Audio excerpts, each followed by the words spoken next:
Greetings and salutations, friends, and welcome back. This is a rather unscheduled show, so you'll have to excuse the mess that this may be. But I suddenly realized that I had some time this evening, and I have a great deal of shows in the queue, things planned to share. Tonight, we're going to be talking about what I call comic disclosure. For those unaware, there was a show on Gaia TV called Cosmic Disclosure. And on that show, many people claim to be talking to aliens and secret space astronauts.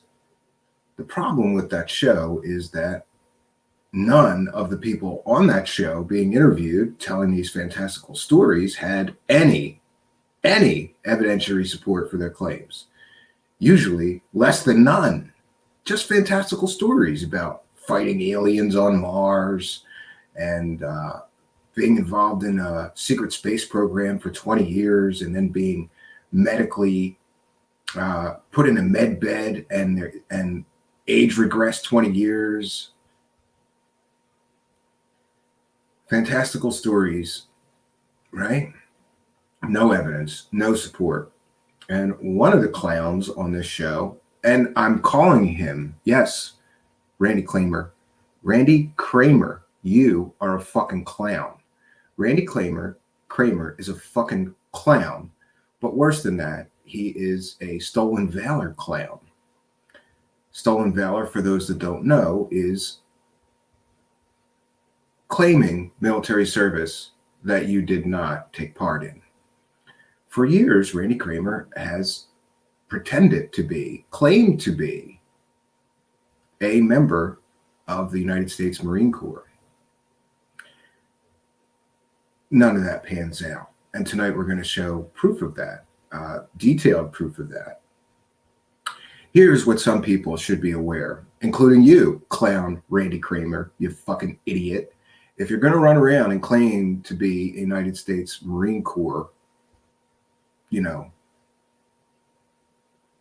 personnel, right? If you're going to claim that military service, there are real United States Marine Corps people and veterans who don't like clowns like you running around pretending to have been a member of the Marine Corps, when in fact you never were.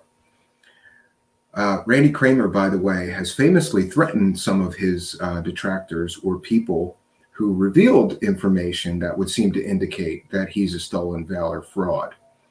He has threatened people. And I just want to put this out there. Don't you fucking dare threaten me, Randy Cramer. I'm not the guy, right? I don't know where you grew up, but where I grew up, there were some people in the neighborhood, right? Now I'm in your neighborhood, Randy Cramer, motherfucker. You should know, right? Where I grew up, there was just some guys in the neighborhood that you left the fuck alone, right? You didn't threaten them. You didn't fuck with them. You just left some guys in that neighborhood alone. I'm one of those people, Randy, in your fucking neighborhood. Don't you dare threaten me, okay?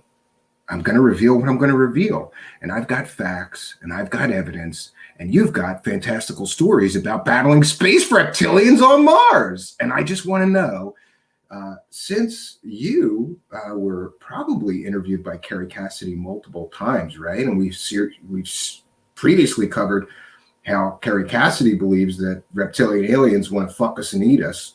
I was just curious, while you were fighting those reptilian aliens on Mars, did they try to fuck you or did they try to eat you? Which one was it? Or both, right? This guy's story is just wackadoo. It's just fucking ridiculous. He goes on, and by the way, this is a very serious thing. Stolen valor, when you profit from it, is a federal felony. And unfortunately for Mr. Cramer, every single time that he was paid to attend a UFO conference and told his stories, including telling people that he was a member of the United States Marine Corps, every time he's been on a television show and gotten a check and made these claims, Every time he sold a book, each book that he sold is another count. Every time, every single time, he's run online courses, again, claiming that he was a United States Marine Corps member or veteran, and taken money from people. He's run GoFundMe scams. We're gonna show one of the best tonight. Every time that he has taken money while making these claims of being a Marine Corps veteran or active member, he is committing one count of a felony. And I got to tell you that every single time he has profited from these fake stories of being a secret space astronaut, he's committed a felony. And I believe it's like 10 years in jail for each count that he would be convicted of. This idiot could spend the rest of his life in jail for telling fake stories about aliens if the authorities do the proper thing and prosecute him. He has really pushed the envelope. I heard an interview of him basically saying, some people say, I have stolen valor, but no, I haven't been prosecuted and I never will, because this idiot claims that the Marine Corps wants him to go tell people about the aliens on Mars, right? It's absolutely just ridiculous. So Randy Cramer, I'm going to cite fair use, and I'm going to be sharing some things from your website first. Don't you dare fucking copyright strike me either, you fucking coward. This is your public website, you asshole. And by the way, Randy Cramer claims to be a super soldier, right? A super soldier. He's got superpowers and everything, right? He was augmented, enhanced, right? I can't even. He's got superpowers, friends. He's a super soldier. And if he can handle killing in hand-to-hand combat 8 or 10 foot tall, super strong reptilian aliens on Mars, then, I don't know. I would think that he could handle me. And if Randy Cramer is up for it, I will get in a boxing ring with Randy Cramer, and he can show me his fucking superpowers. And if you're up for that, Randy Cramer, I'll do it. Put your fucking money where your mouth is too. We can have a gentleman's wager, and I will give, if I win the bet, I will give it to United States Marine Corps veterans charities or organizations that investigate stolen valor frauds like you. Okay? That's what we'll do. I'll get in the fucking boxing ring with you, and then you can show everybody your super fucking powers.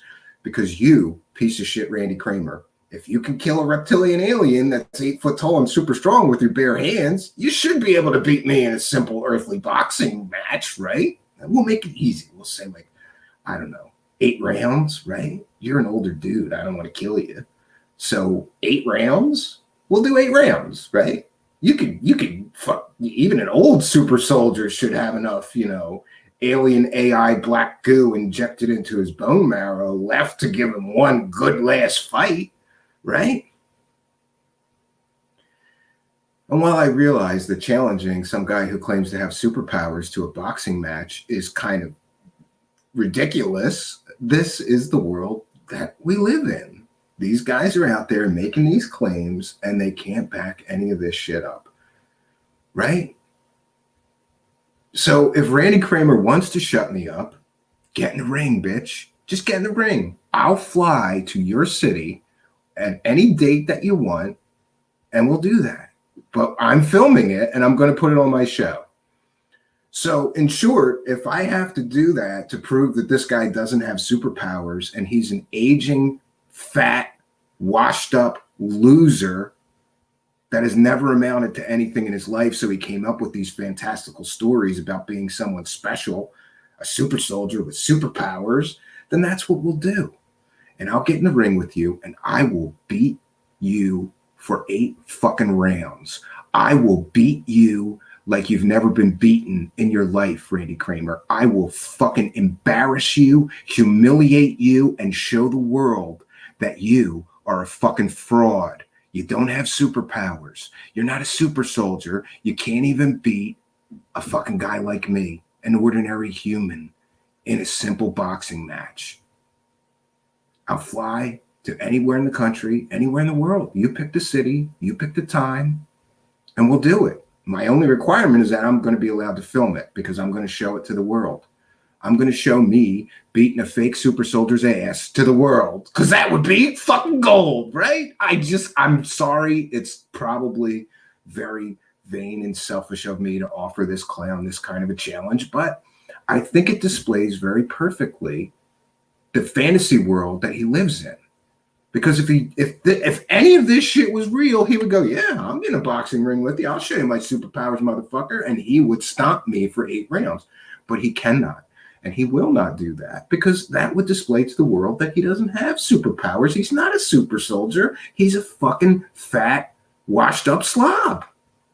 Right? And that's another thing. Why do all these super soldiers look fucking terrible? Why don't we ever get one that looks like Arnold Schwarzenegger buff and looks like, you know, Captain America physique? Never. We get fat, washed up slobs running around at UFO conferences claiming they're fighting reptilian aliens, right? I've never seen one that looked like he was even dangerous in a physical fight. Never. I've never seen one that I thought I could just knock him right the fuck. I'm sorry. Every one of these super soldiers I look at and I go, you know, I could just knock him the fuck out. I could just knock that guy right the one punch and I would knock that bitch right the fuck out, super soldier. You're a fucking super soldier, but I can knock you the fuck out like a bitch with one punch, one kick. These are not the fittest, most physically, you know, impressive people that are running around making these claims. So, you know, anyway, that's my challenge, Randy Cramer. Prove to the world that you're really a super soldier with superpowers. Get in a ring with me. We'll do 8 rounds. We can hire a, you know, I'll pay for it. I'll pay for the ring fees. I'll pay for the, you know, I'll buy you some boxing gloves if you need them because I hear you're kind of fucking broke. Whatever we got to do to make it happen. I want to bring me beating the shit out of you to my listeners because I think it would be funny, and we'll give some money to charity, right, for the event, right? And anybody watching, if we stream it live, anybody watching can give some money to, I'll give it to either, like I said, a Stolen Valor organization that investigates frauds like you, or a Marine Corps veterans organization that helps Marine Corps veterans. Because I don't think they're very happy with you running around claiming to be a Marine in addition to all your other claims of having superpowers and all this nonsense bullshit. So I think that would be fair. You and me can have a boxing ring. You can either prove or disprove it to the world that you have superpowers, or I'm going to fucking humiliate you. I am going to beat you for 8 fucking rounds like a bitch. That's what I'll do, Randy Cramer. That's how I'll prove. Look, that's the simplest way for me to prove to the world that you're a fucking fraud, right? I don't want to fucking go researching into your background for 3 weeks. Luckily, I found a very competent researcher that's already done most of the work, and tonight we'll be sharing some of that. You know, I don't want to spend that much time on this clown. I'd rather climb in a ring and beat him like a bitch. Beat him like a bitch for 8 rounds straight. Show the world the super soldier in action, right? Because here's the problem with these asses. They never have to prove their superpowers. They never have to prove they're super strong, augmented reflexes, all this bullshit that they talk about. They never prove it. So there you go, Randy Cramer. You have your opportunity to prove it. Get in a ring with me, bitch. Get in the ring or shut the fuck up, you fucking clown. Now, we're going to cite fair use and share some stuff from his website.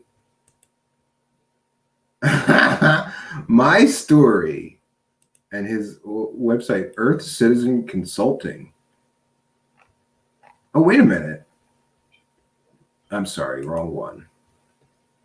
No. We're going to share a portion of his interview. 1 second, friend. Okay. So I'm not going to share an entire interview. We have a lot of research about his fraud to get through, including his Stolen Valor fraud. And it's going to be, you know, a lot to unpack. So, but I want to play a portion of his video just again to show,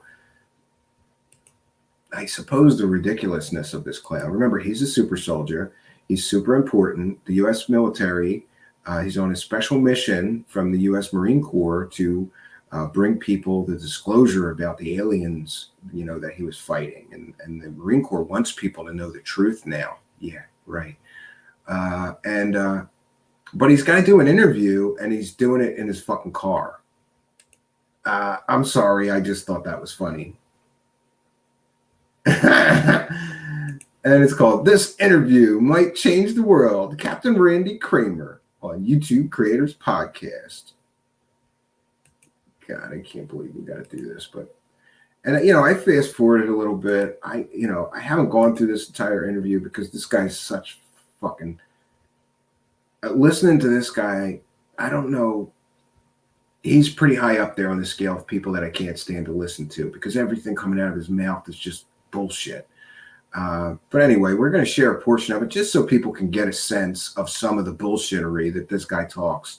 Some of the treasure trove bullshit that this guy carries around with him, right? Shares at UFO conferences. Expects people to pay money for courses to hear him talk. Lectures, right? Fucking God.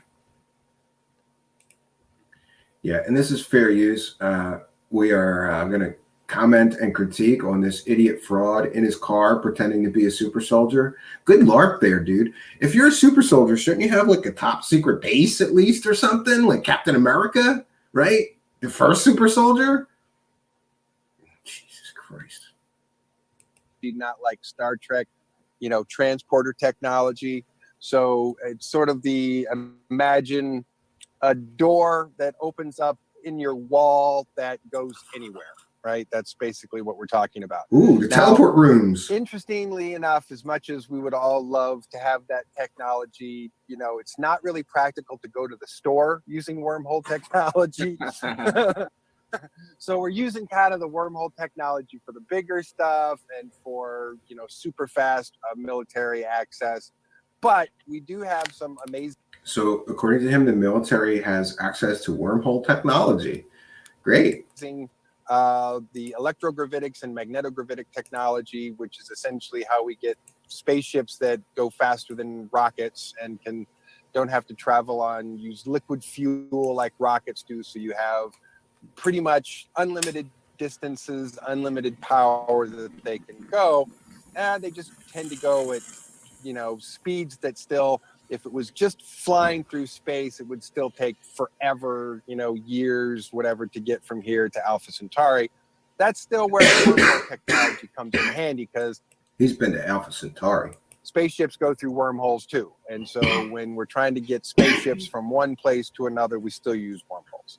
But what I would like to see here for civilian technology is for us to replace all of the old airplanes that we're using. So he's been through wormholes, apparently. And, you know, not for nothing, but wormholes are not even a proven. No one has been able to definitively prove the existence of wormholes. It's a theoretical physics construct. Seems highly likely and plausible that there are wormholes, but yeah, we can't make our own and use them to travel to other star systems, you idiot. And start, you know, using a civilian transfer of electrogravitic and magnetogravitic technology, because that would. Every one of these clowns always has to mention electrogravitic technology. But here's the thing. There's a reason that electrogravitic technology was pretty much, research on that was pretty well dropped in the 1950s and 60s. There's something called the T. Townsend-Brown effect. It's basically ion wind. And with enough of an electrical charge, you can shoot ions out of the back of something and propel it. But the amount of thrust that's generated is minuscule for the amount of power that you put in. So electrogravitics has largely never been practical. You know, one version of electrogravitics, you can look it up. They're just called lifters. And you'll see this little triangle thing that looks like people make it out of, I don't know, tin foil and some wire and a few sticks. And yeah, those things will float. But the problem is that 3 ounce, let's say 8 ounce little model craft that you're floating takes a 300-pound power supply to make it float that you can't put on the craft. So all these clowns mention electrogravitics, but none of them know anything about aviation, real aviation history, or real aeronautical propulsion system history research, because electrogravitics has not proven to be effective in most applications. I suppose a real application for electrogravitics is ion thrusters in deep space probes. They don't need a lot of thrust because they have no, there's no drag. So they can just shoot out these ions out of the back of the craft for 2 years to get to the speed they need to. But yeah, there's no electrogravitic spacecraft. There's no secret technology of electrogravitics being withheld from us. That's a bullshit line of most of these UFO con artists, hucksters, frauds, secret space astronauts. That would still get us places faster, cheaper, easier, and better than anything that we're doing now. And certainly automobiles don't have to be what they are. The fact that we're still running on internal combustion engines and running tires on the road, I mean, it's all pretty ridiculous. You could have a pretty simple magnetogravitic system that keeps a car off the ground, and essentially rubber never has to hit the road, which is great because it saves on tires and it saves on friction. And when you don't have friction hitting the road, you have much more efficiency in your propulsion. You just have to work on your braking. You just have to have a good braking technology, because if you slide a hockey puck across the ice, you got to be able to make it stop so it doesn't crash into things. You know what? Okay. Wow. So you spoke about, from previous interviews, meeting extraterrestrials. Here we go. Living with them even. Yeah. And also, you spoke about them teaching you certain metaphysical practices that they do. Oh, yeah. Yeah. So when I was living with the indigenous reptoids on Mars, which was not by choice, they captured us. And he was living with indigenous reptoids on Mars. That means, and Randy Cramer has said this in previous interview, there is a race of reptilian aliens that are indigenous to Mars, and they live underground. And he was sent there from the United States Marine Corps to fight them. But it wasn't so much a hostile capture as it was, we need to bring you into our space and you're going to live with us for a while. We're going to teach you some things. And then hopefully when you go back and share this with your people, we'll be less, enemies. So it was a peace gesture, really. And I'm so happy to hear that they were very nice to him and they didn't try to fuck him or eat him like Kerry Cassidy says.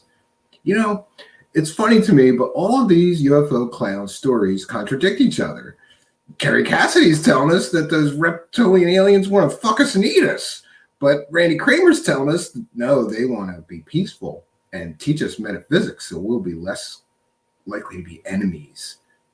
They all contradict each other constantly, yet they, go on each other's shows and circle jerk each other off and interview each other about their bullshit. It's great. And so by bringing us into their communities and by teaching us their methods and, just conducting in their psionic training exercises, we learned some. Oh, yeah. Psionic training energizers. He teaches psionic training. Great. Psionic training. So he's going to teach you to be a psion, right? Is that the proper term? To use psionic powers? I think so. I think it is. Yeah. Okay, we got to get through this. I'm sorry, getting sidetracked here. Pretty advanced techniques in a pretty short period of time. So yeah, I mean, that was a life-changing experience that words escape me sometimes to try to be able to describe. Interesting. So what I teach on You Are Creators is that we actually create reality. Oh, we do. Our brains are a quantum computer that's bending matter and energy around us all the time. All the time.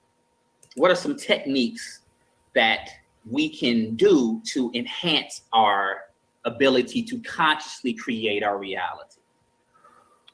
Well, essentially anything that you're doing to focus that thought that you want to make, so that it's, you know, you're holding it here in your frontal lobe so that it's projecting back here into your quantum part of your brain, which is your reptilian part of your brain. The quantum part of your brain is the reptilian part of your brain, and he knows all about reptilians, having lived with them and had them teach him psionic abilities. Anything that you do to hold that focus is a positive technique for manifesting. Some people like to use cards. They write or draw pictures on cards. Some people like to just, you know, visualize, you know, get really into sort of visualizing the hologram or a little mini movie of what they're, you know, putting their focus into manifesting. Those are all workable things. What you're essentially wanting to do, though, is a combination of holding that focus and getting your brain waves to go into what we call an ideal brainwave pattern. Uh-oh. I think he's about to rip off my mind hack project here. Ideal brainwave pattern is getting your brain out of your beta thinking, which right now we're talking, having a conversation. So our brains, our beta waves are super active because that's what happens when you have a talking conversation. As you know, and another thing, I never understand why these guys can't stay in their lane, right? The proof that they're just out there looking for an audience to scan is that they always somehow, they don't stay in their lane. They're not just a super soldier. They met with aliens and they learned psionic and psychic abilities that they can teach you. So they get into the consciousness community and the psychic community and the new age sort of community, as well as the UFO community.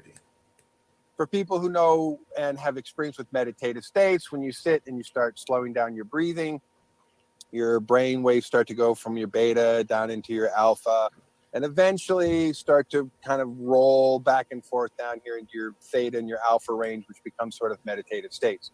So anything. Yeah, and every one of these clowns seems to also always be an expert on meditation, and you too can buy their meditation course.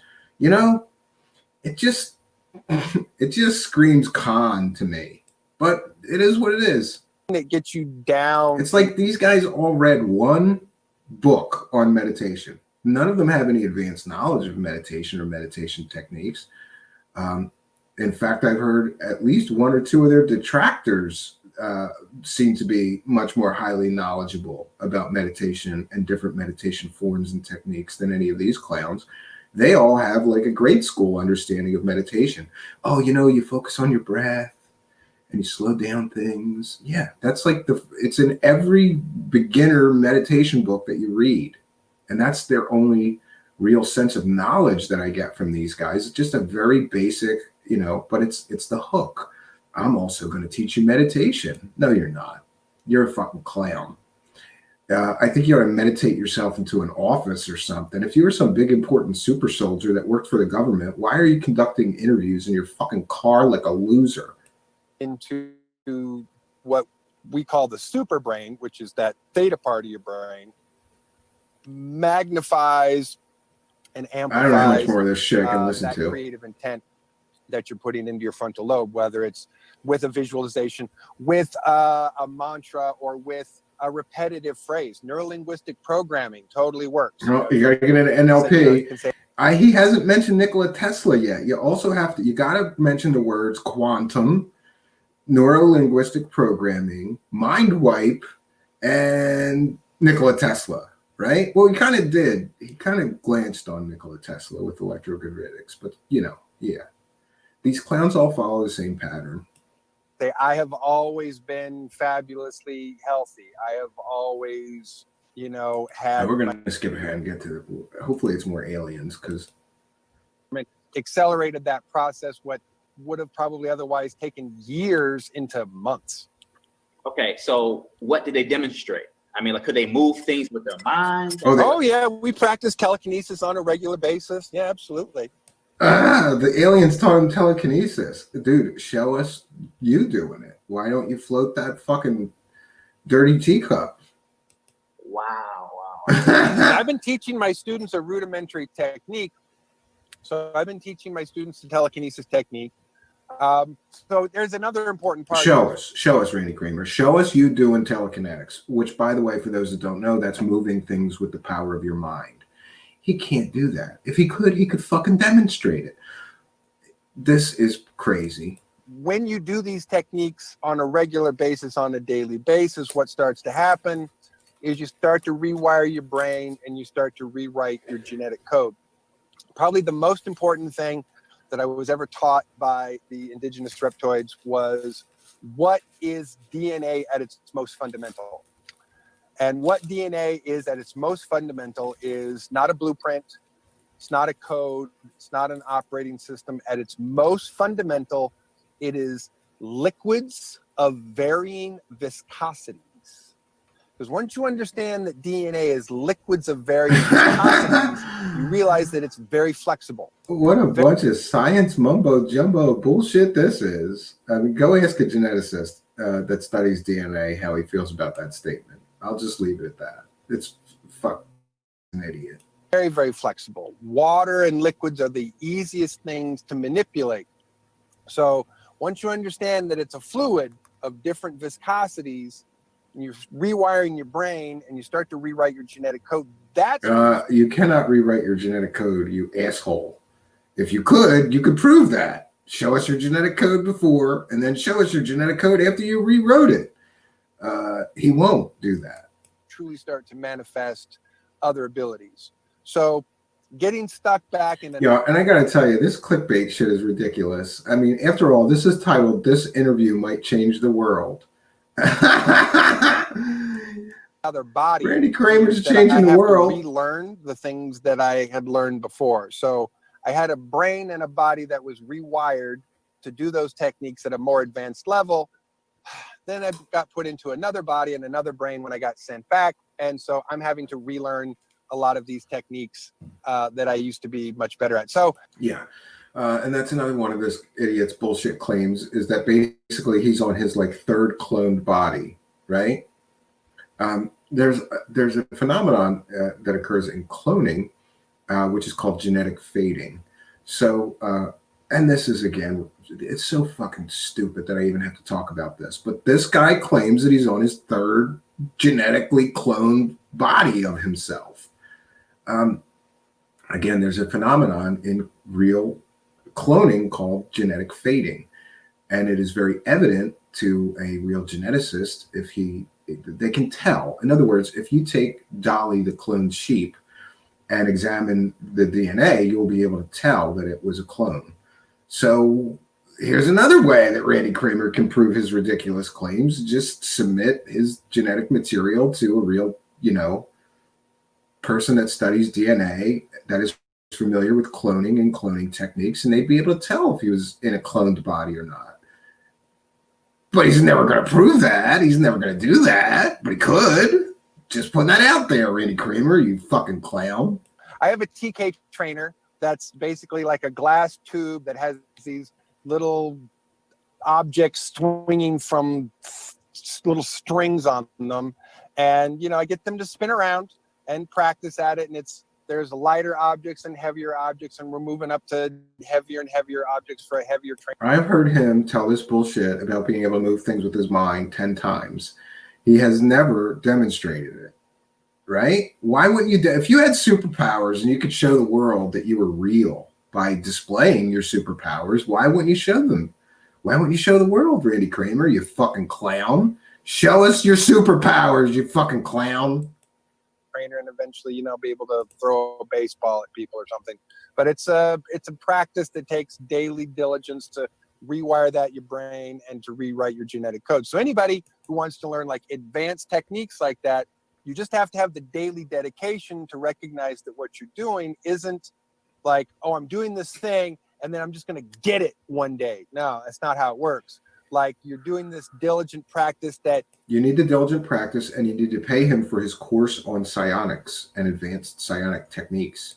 You get a little bit of movement and a little bit more, and then a little bit more progress and a little bit more.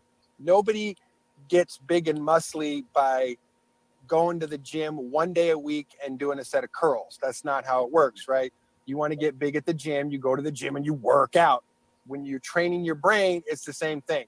You got to like set it as a discipline that you're working out your freaking brain, and then you will develop the rewiring and the softening and the rewriting of your genetic code that will make those things manifest in your body, because we're designed for them, but we're not practiced at them. We don't have the muscles for them. I often explain to my students that your psionic muscles are like a baby arm. Your psionic muscles are like a baby arm. He's got students. Believe it or not, apparently he's teaching courses in how you too can, you know, discover your superpowers. You ever watch a baby moving around? It's like trying to like figure out how to move its arms in the right direction. It can't coordinate anything, but it. All right, we're going to skip ahead again, and we're going to try to. A plasma rifle. What other weapons did you use on Mars? Oh, great. Primarily, we had a Gauss rifle or railgun. So it's a magnetically propelled projectile down a series of electromagnets. For people who don't know what a railgun is or a Gauss rifle, it's a series of electromagnets, very tiny ones that are all lined up in a line underneath the barrel. And that's another thing. Show us the Gauss gun. Show us your super soldier secret weapons, Randy Cramer, you asshole. But he won't. An electrical charge goes into each magnet. It charges up a little magnetic field that holds onto that projectile. So as the first magnet shuts off, and then the next magnet turns on, and then that one shuts off, and the next one turns on, and then that one shuts off, and the next one turns on, all the way down. Except it happens in a Well, he would make a really fucking terrible science teacher. And I've had some bad science teachers. Nanosecond. So Wow. all of that happens like that fast, so that it creates this little magnetic field that grabs the particle, throws it down the rail, and shoots it out the end.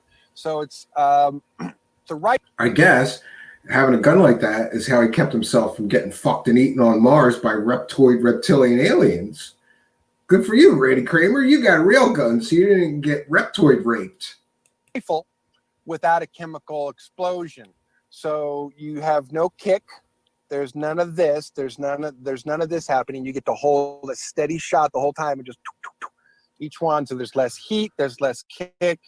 And you have a longer range of accuracy with a railgun than you do with a plasma rifle. Plasma rifle essentially is taking a superheated ball of plasma, again, in a magnetic field that it throws out the barrel of the gun, which is super hot. It's thousands of degrees of temperature being shot out at, hundreds of feet per second. So it burns and rips through anything, but it has a greater dispersion over a distance. So it has a shorter effective range than the railgun. So really depending on whether you need your... We're sitting here listening to a guy who claims to have fought reptilian rectoid aliens on Mars describe the weaponry that he used. And I just want to point out that, like, there's got to be better things to do with our lives than listen to this fucking clown talk about the fake weapons he used when he was on his fake secret Buck Rogers missions to Mars to fight reptilian aliens. Soldiers to be able to shoot things really far away, or whether you want them to be able to tear shit up close up would sort of depend on whether you gave them plasma rifles or railguns. But in our case, we were pretty much exclusively using railguns. There was also something called a personal utility tool. We used to call it a putter. It's basically a really heavy handle with I want to describe it as a combination between an axe blade and a guillotine blade. So it's kind of like a... All right, I think I had enough. I think I got to check out of this. I can't. I can't listen to this. I can't listen to any more bullshit coming out of this guy's mouth, especially considering what I have to share next. Let me see. I'm going to stop that. And we're going to take some comments and questions from the audience. Here is a good one.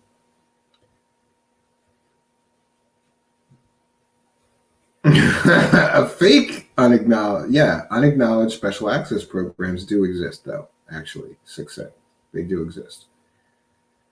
So there are special access programs, and then there are unacknowledged special access programs. Talk to somebody involved in intelligence, and they will clue you in.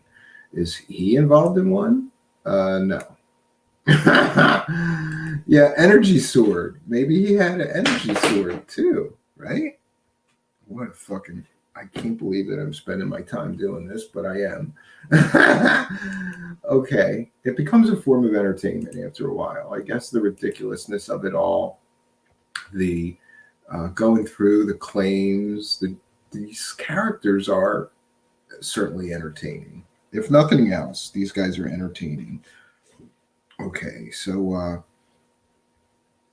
comments, questions from the his eyebrows are like woolies. Yeah.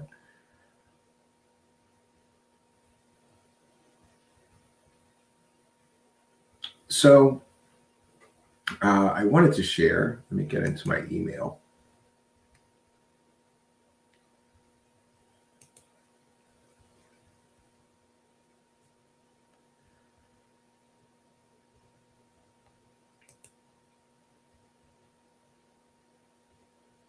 Yeah, so there's a researcher named Richard Cole. I'm sorry.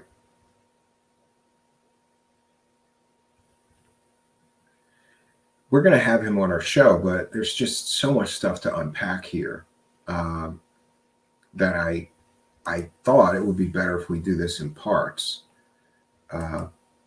So, one second, friends. I'm just trying to get in my email here to get to the link. We have an entire blog, really, of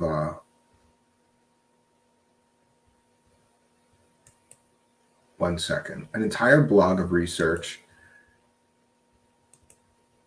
from Richard here. And it's Richard K. Cole Jr., who happens to be a real veteran of the Marine Corps and did not like he did not like Randy Cramer running around pretending to be an actual veteran, right? An actual Marine Corps veteran. So what happened is, I have to make this bigger. Please bear with me 1 second, friends. So what happened is a real Marine Corps veteran, not liking that he was, not liking that he was doing his stolen valor thing, started looking into him. And I had to go through some of this research just to make sure that it was accurate. And I went through enough of it. I've had some time to digest it and verify most of it as being completely accurate. So we're going to share this, the research of Richard K. Cole, mostly because he did a much more thorough and better job than I did.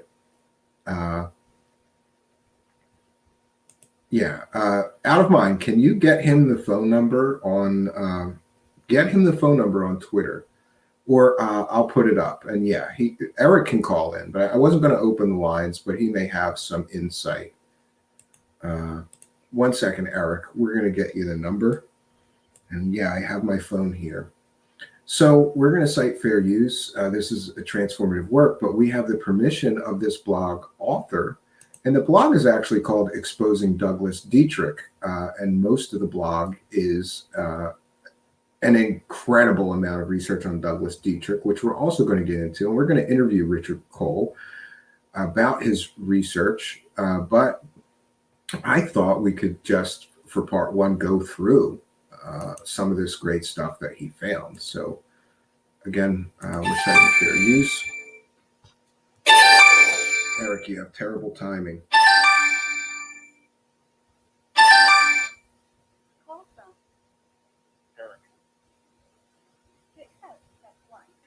One second, friends. Bear with me. Hi, this is Steven. Is this Eric? Yes, sir. Hey, how you doing? We're going to share this entire blog. You finally got somebody on the show that at least I could talk to you about, because I spent a lot of time with the guy. Did you? Okay. Well, listen, yeah. I've got this whole bunch of research to share about his claims and how fraudulent they are, especially in relation to his claimed military service. But can you tell us about your personal experience? But You say that Well, you spent some time with him, right? Some of the stuff you may already know, but just to recap, they had the Yelm UFO Festival in Yelm, Washington. I think it was 2 years ago, and I was at the ESETI Ranch for the Soul Tech with Jimmy Church and all those people. Yeah. And so that's in Washington State. So I thought, well, there's this other event happening in Yelm, Washington, with Kerry Cassidy, Randy Cramer, some guy that used to be a priest that now joined the cult of what's that lady that Ramtha lady? What's her name? The Ramtha lady? She's a channeler. Yeah. Yeah. Well, anyway. Eric, and you went to this. You went to this. People that live in that little town of Yelm, Washington. Eric, you went to this conference on purpose, knowing who the speakers were going to be. Yeah, well, because my whole deal was I was super curious to meet these people because I wanted to feel for my own intuition, not what they say in their videos, not what I've read in their little whatever. I wanted, really for me, the best way to really tell completely is to go and meet these people in person. I get sit that. down with them. That's fair. Have lunch, have dinner, smoke a joint, whatever, drink a beer. And then a lot of times after a period of hours of spending time with these people, you get a different picture of them, and then you can kind of see where their character is kind of concealed in some instances. What their character they portray on these YouTube videos and things like that. You see the other side of them, and then you can kind of see, okay, this doesn't add up now. This isn't adding up to me, so I'm going to move along another person to research. Yeah. So you get to meet him, and what was your impressions then? I can be fair. No. I mean, I don't. I'll tell you what. I was going in with an open mind because really I wanted to meet him because I really wanted. This was before the shit hit the fan with Jorge No Good. So and I knew that Randy Cramer. You may know this too. Is he came out with his story 6 months before Jorge did, and so Jorge piggybacked the Randy Cramer story, and he basically, in my opinion, took a lot of the information that Randy Cramer had put out and just kind of made that baseline, and then added in a bunch of other BS, in my opinion. And then he tried to trademark it after previous people had come out with, like, wasn't 20 and back Randy Cramer first? Randy Cramer was first, yeah. Corey Good came out about 6 months after. And that was one of the Cramer. terms. That was one of the terms that let's just say another fake super soldier, space program guy, secret astronaut, tried to trademark so that nobody else could use that term but him. You talking about Randy Cramer? So what I'm saying is Randy Cramer was the first to do the 20 and back, right? Yes. And then another guy came out and tried to trademark that term and prevent anybody else from using it. Right, correct, exactly. So they're fighting over like fake bullshit terms. Great. So what were your impressions meeting him? Okay, well, check it out. Here's what was interesting, though. My impression is the guy he's very intelligent. He's kind of like CW's very intelligent, and I don't agree with everything CW says. If I were to get in a room with CW, he'd probably win the argument, even if he was wrong. He'd win the argument because he's a better arguer than me. You follow what I'm saying? Yeah. He's a better arguer than my wife, and that's rare. Randy Cramer has 10 times the brain capacity as Jorge No Good has. I'll just say that right up front. So you really can't trip the guy up, because I did try to trip him up, but I didn't just jump in his face about it. I tried to befriend him first so he would actually hopefully open up and talk to me. But one of the things I wanted to ask him about was about Jorge. And I said, have you had a chance to talk to him? And he says he reached out to him and David Wilcock, and neither one of them would return his calls, or they basically ghosted him. Yeah, which makes no sense, because if you're really a secret space program whistleblower and this stuff is real, right, and there's another guy that's a secret space program whistleblower claiming that that the secret space program is real, wouldn't you want to talk to that guy? Exactly. They didn't want to talk to him. So it was at that point, though, let me just say this. It was after meeting him and hanging out with him. I took his little 3-day seminar He didn't even charge me for it. Actually, there was 9 people at it. He charged them, I think, like $300 a piece. And he did the whole psionics presentation that you talked about earlier in the show, and I actually recorded it. And he talked a lot about his time on Mars. But did he make things? Did he make things move with his mind? Because that's what he's telling people he could do. He didn't do any demonstrations, but he has the knowledge. I don't know. Isn't that convenient, though, Eric? He's telling people he's going to. Isn't it convenient that he's telling people he's going to teach people to be telekinetic, but he can't demonstrate the ability before teaching it to people? Isn't that a little suspect to you? Yeah, I'm not. Let me just say this: I'm not on the side of the fence that believes that Randy Cramer is telling the truth. No, I didn't imagine that you were. But you tend to be a little. You tend to be more. Jorge or Randy Cramer is lying, or they're both lying, because that just what you just said. It doesn't make sense that they didn't reach out to Randy Cramer, because they could have brought him in with Jorge. And now they got 2 guys saying the same thing. That would have added credibility to Jorge. But Jorge wanted the spotlight. He didn't want. Didn't Gaia bring in Randy Cramer? Didn't Gaia bring in Randy Cramer after him? Yes. In subsequent episodes. After Jorge left, they brought in Randy Cramer amongst a couple other guys. Yeah, and one of the things that gets me about Gaia is they claim that they're vetting people now, but like. You could check and at least determine that he was never in the Marine Corps very easily. They didn't vet him at all. They just let him tell his bullshit stories. Yeah, I don't.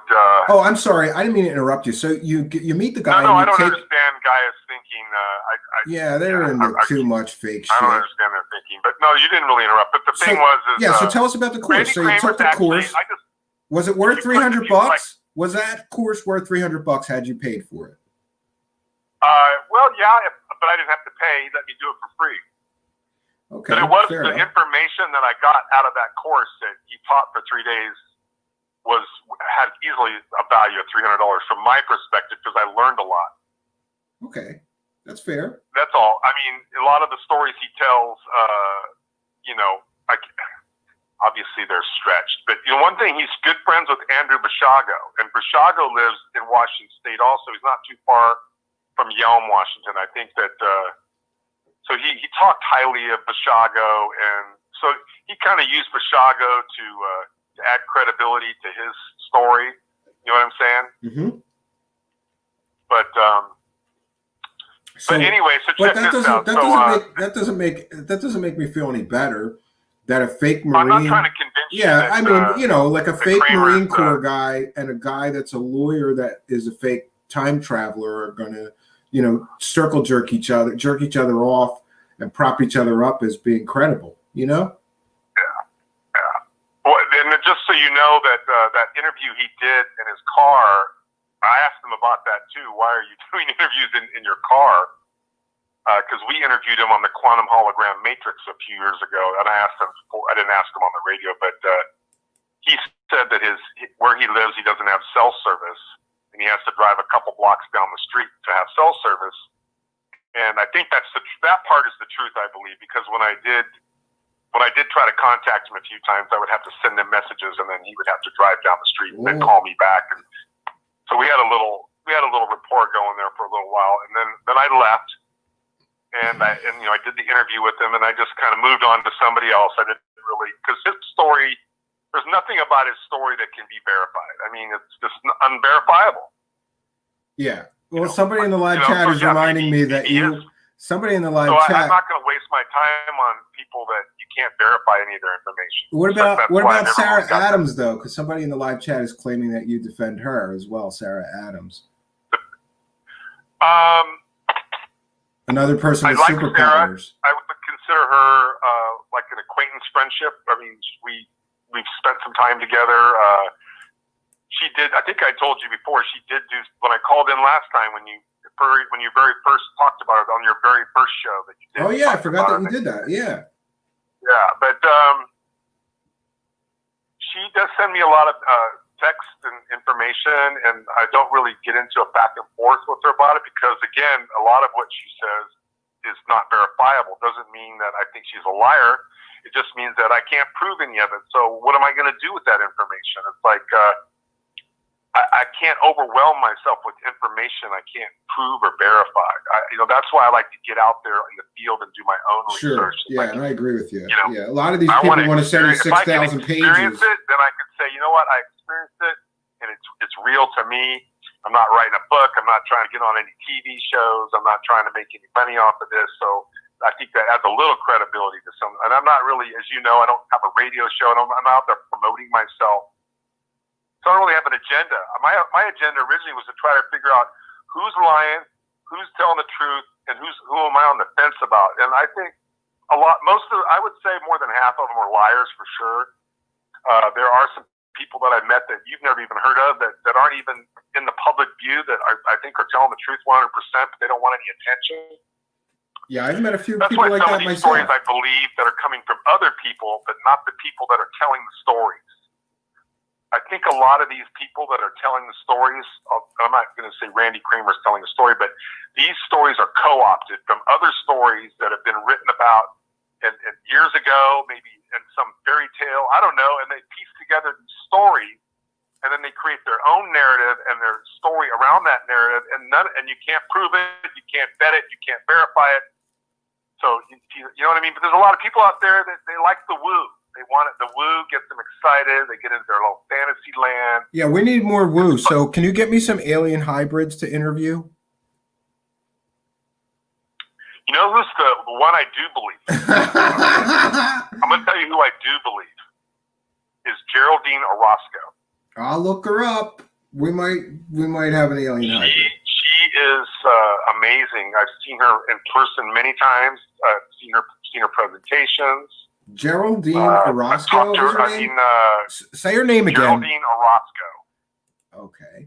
She's has kind of a Italian Hispanic looking, very beautiful face. Her eyes are kind of larger, I would say, than maybe a standard eye, and they're kind of. It almost looks like if there's such a thing as hybrids, she looks almost like a hybrid, like she's mostly human, but she's got this genetic thing with her face and her eyes that make her look kind of unique. You know what I'm saying? Yeah, we might have to check her out. Yeah, but I think she's legit. But, okay, well, I found her. again, I'm going to look her up. So thank you for that. And listen, thanks for sharing your perspective. I wasn't expecting to talk to you tonight, but it's always good to because you're out there in the field. Okay, so the last story I'm going to tell you about Randy Cramer. Sure. This is a story that nobody's heard. Great. So let's see, it was about May or June of this year. I was in Sedona. I was at Doc Rev's house, John Polk, who used to be the host of Quantum Hologram Matrix. And we're hanging out, we're having some beers, and then somebody knocks at the door, and it's Randy Cramer. I'm going, Randy. And so we kind of give each other the bro hug. I go, what are you doing? And he goes, I live here now. He lives in Sedona. I said, really? I didn't know that. And so he comes in and he says, I just stopped by to say hi, because apparently he likes to party too. And so he comes and hangs out with John Polk, and they like to drink beer and party or whatever. So he was coming to visit Polk. I just happened to be there. And then so we're there, we're drinking beers, we're partaking in the Mary J, and then so I'm asking him questions, right? I'm not drilling him, but I'm asking him more questions to try to get deeper in the rabbit hole with him. And then he busts out his life story, and I can't tell you the whole story because it's about 30 minutes long, but I'm going to give you the nuts and bolts of it. Is that I think it was during either high school or college, somewhere in his late teens or early 20s. He was experimenting with LSD and that type of stuff, and acid and things of that nature. And so he told me that he did this thing where he would take a hit of acid or whatever, and he would have an experience. And then at one point, he would do it pretty regularly. That was something that he liked to do. And so I'm guessing this would have been in the 70s or the 80s, probably, that he was doing this, somewhere, probably the 80s, because he's the same age I am. Anyway, so then he tells me, and then this could be totally a bunch of bullshit, but the way he told the story, I think he was being honest, but he said he did this experiment where he got up to taking like 5 or 10 hits, some huge amount of hits of acid at one time, and then he would do it like every other day for like a month. So as he's telling me this, I'm thinking, well, maybe this is these experiences that he believes he had, or he imagines he had, or he thinks he had, are a result of these LSD trips that he went on, and somehow he had some vision. I'm just guessing. This is total speculation, but somehow that's where I think this whole super soldier fighting reptilians on Mars. Somehow, while he was tripping, that he went into this zone, and then he came, and then after his trip, those memories were there, but they weren't there, and then at one point when he got sober, all these memories came back. And so, were those real memories, or were those acid flashbacks that now he's just putting out there? So this is where I'm at with the guy. I don't know what's real or what's not real, but the guy did partake in a lot of heavy drugs, so that could be a clue right there. Yeah. I mean, you see all kinds of things on those sort of experiences, and also it leads to, I would think, taking that much acid or hallucinogens in that short period of time is going to lead to psychological problems, paranoia, schizophrenia, hearing voices, seeing things, just the flashbacks from it later, it stays in your fat cells, and you could trip out like years later from taking that much.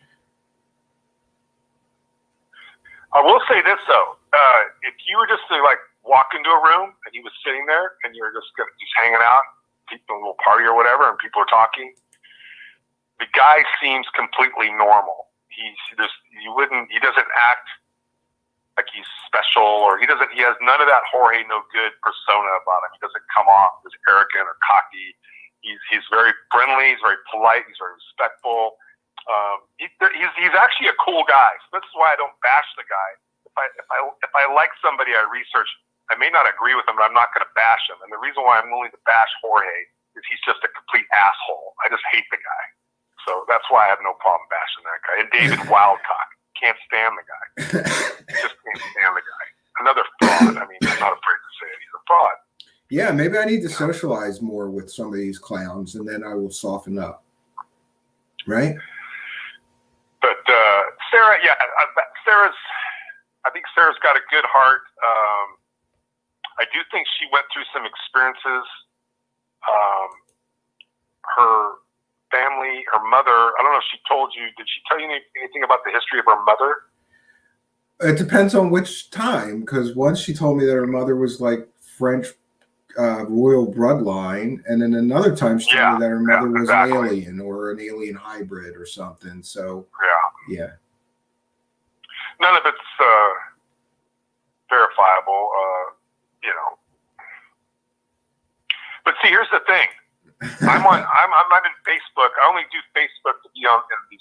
I'm either in a Bigfoot chat room or I'm in an experiencers chat room, where you're only allowed in the chat room if the monitor of the chat room, whoever what they call those people that kind of run the chat rooms, I don't know what they're called. But anyway, if they trust you and think that you're not there to kind of expose people. In other words, private. So I get a lot of these stories from people that are not putting these on Facebook public or Twitter public. They don't do YouTube shows.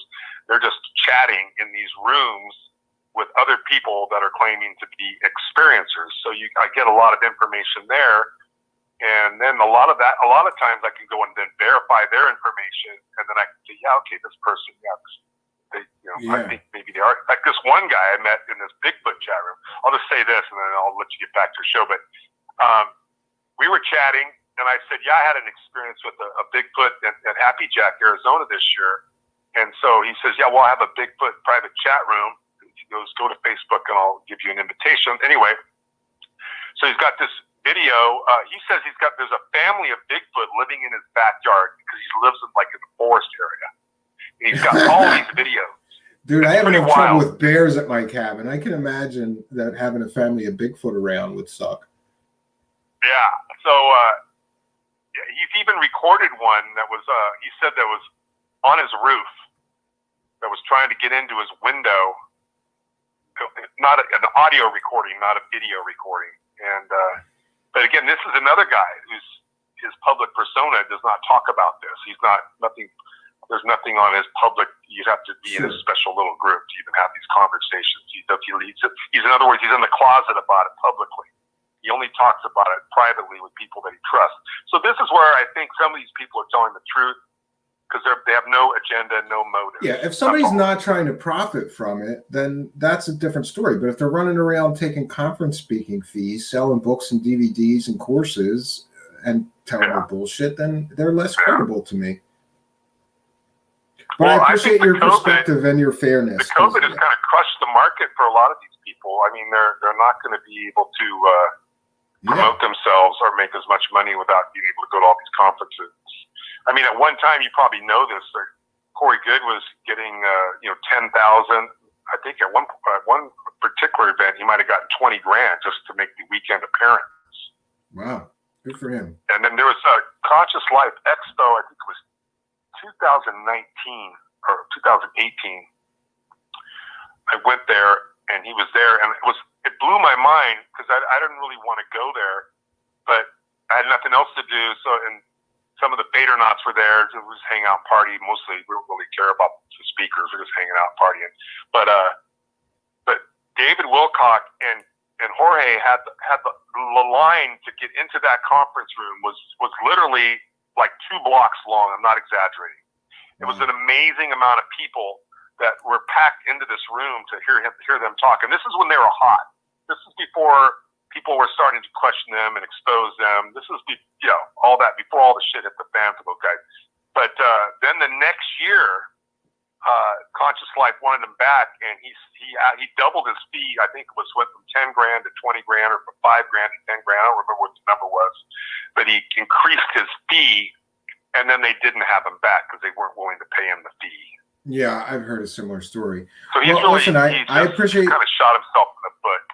I appreciate your perspective, especially your personal experience with Mr. Cramer. I've got to get back here because I've got a whole bunch of research to still trudge through. I'm gonna hang up and go listen to the show then. Okay, great. Thanks for joining us. Always a pleasure talking to you. Thanks, Eric. Bye-bye. All right, so there we have the personal experience of Eric the Awakening Man. For those that don't know, Eric is hugely into this stuff. He spends lots of times at conferences. He spends all of his time really researching this stuff for his own personal knowledge. Like he said, he doesn't really have like a show, or he's just got an intense personal interest. So, but we're always happy to hear from him because sometimes he knows some of these characters that we're just talking shit about. So I mentioned Richard Cole, a researcher and real United States Marine Corps veteran who looked into Mr. Cramer. And we were trying to share this before we started.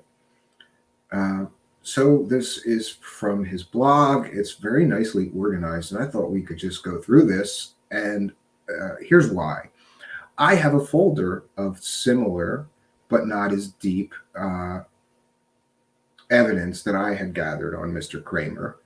I always planned to do a show on him, but it was always like, I really need to spend another week looking into his background and this and that, and never got to it.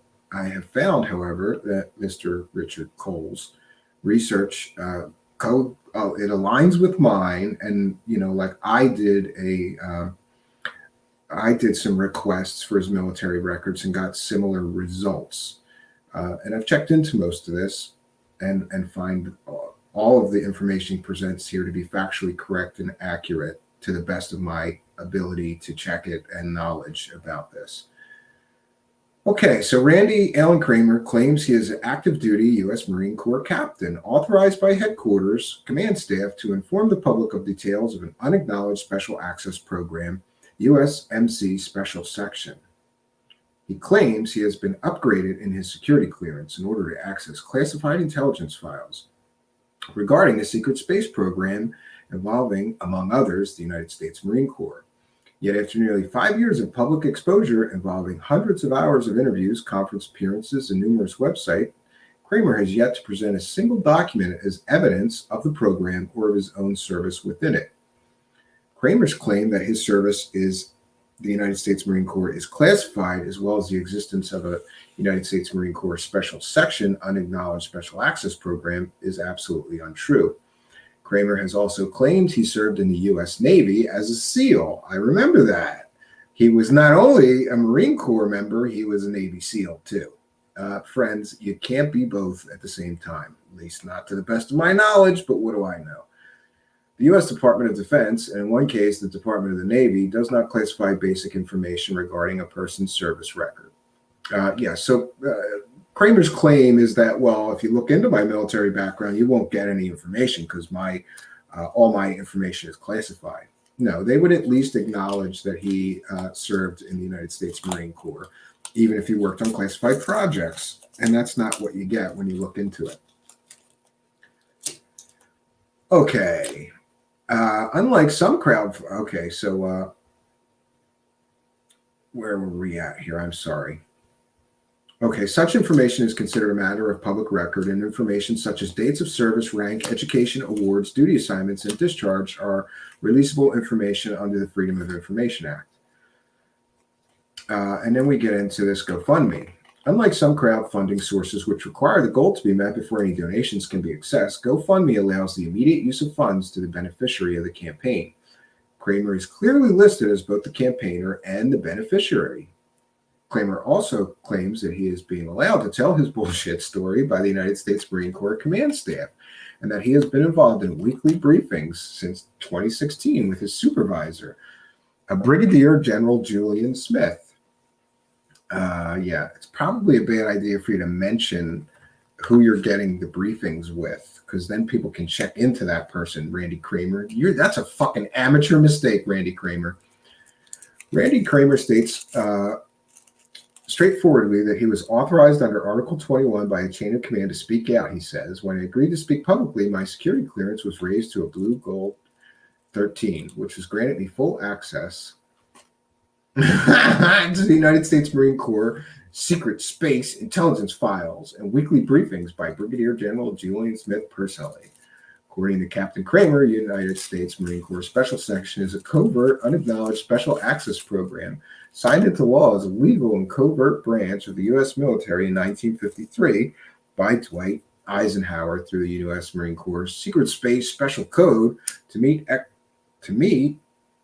the exopolitical questions of EBEs, extraterrestrial biological entities, and ETVs, extraterrestrial vehicles, to assist in assessing diplomatic opportunities and military threats, and advise MJ-12 committee and special study groups with intelligence from a fully staffed and operational military intelligence machine, and respond to their requests for specifically trained military assistance in all matters extraterrestrial. Wow. Okay, so now we get into the research. I have not found any record of a General Julian Smythe anywhere. What I did find was a Lieutenant General Julian C. Smith, who died in 1975. Well, isn't that convenient? He said I could use his name, which I just did, to let people who need to know that I answer to him and only to him. And if they don't like it, they could take it up with him or the CMC, Randy Cramer.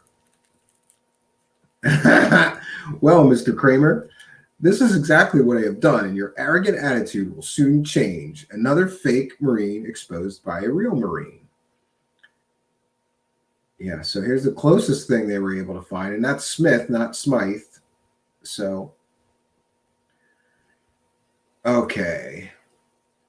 So he's discussed things like Project Mannequin, and here we have the sourcing of where Project Mannequin actually was first mentioned and came from. Project Moonshadow is something else he's discussed. That appears to be an invention of Randy Cramer. He said it was devised in 1967 and initiated in 1969, was a MyLab program focused on training augmented soldiers without the trauma-based methods used in the previous program, which were found to be extremely inefficient. It falls into a larger umbrella of a global program called Project Mannequin. It was the United States Marine Corps, I guess SS is Secret Space Cooperative Program, I don't know, with the bronze ones. I guess those are aliens. Training took place on the backside of the moon. This is some of his claims. So, yeah, so here's more mention of moon shadow.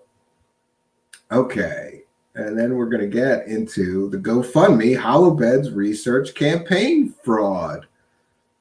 The GoFundMe campaign states that Randy Cramer is an active duty U.S. Marine captain and a 20-year veteran. Cramer never served in the United States Marine Corps or any other branch. You cannot be an active duty Marine officer and not comply with the required standards.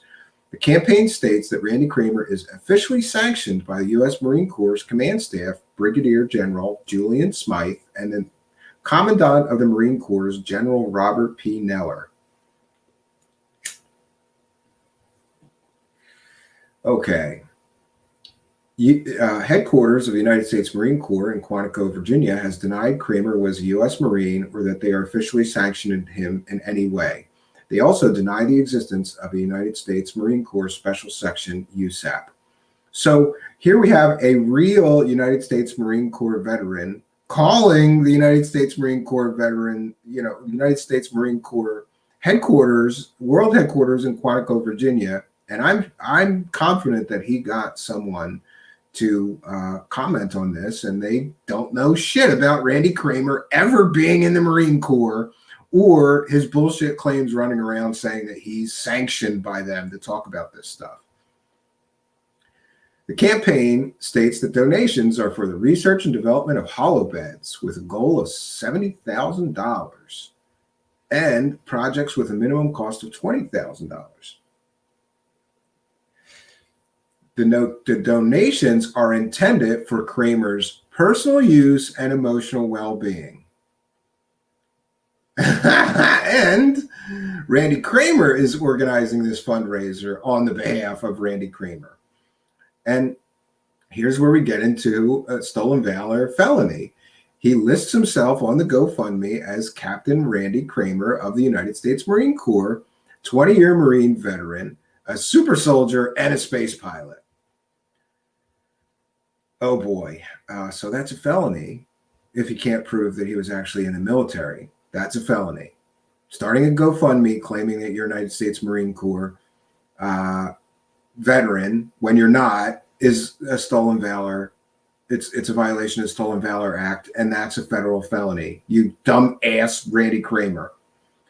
So this 70,000 goal will help bridge the gap. Once Captain Randy Cramer has these funds, his mission, sanctioned by his Brigadier General, is to bring together large investors to employ full-time medical engineers, computer software engineers, security services, and other personnel in an A-team of professionals to develop the first prototypes. So he was reported to Randy Cramer's GoFundMe was reported to the GoFundMe Trust and Safety team. And here's some paperwork from that. Thank you for bringing this to our attention. Our Trust and Safety team will be investigating the campaign and take the appropriate action. And here's something about GoFundMes. Then the campaign is taken down.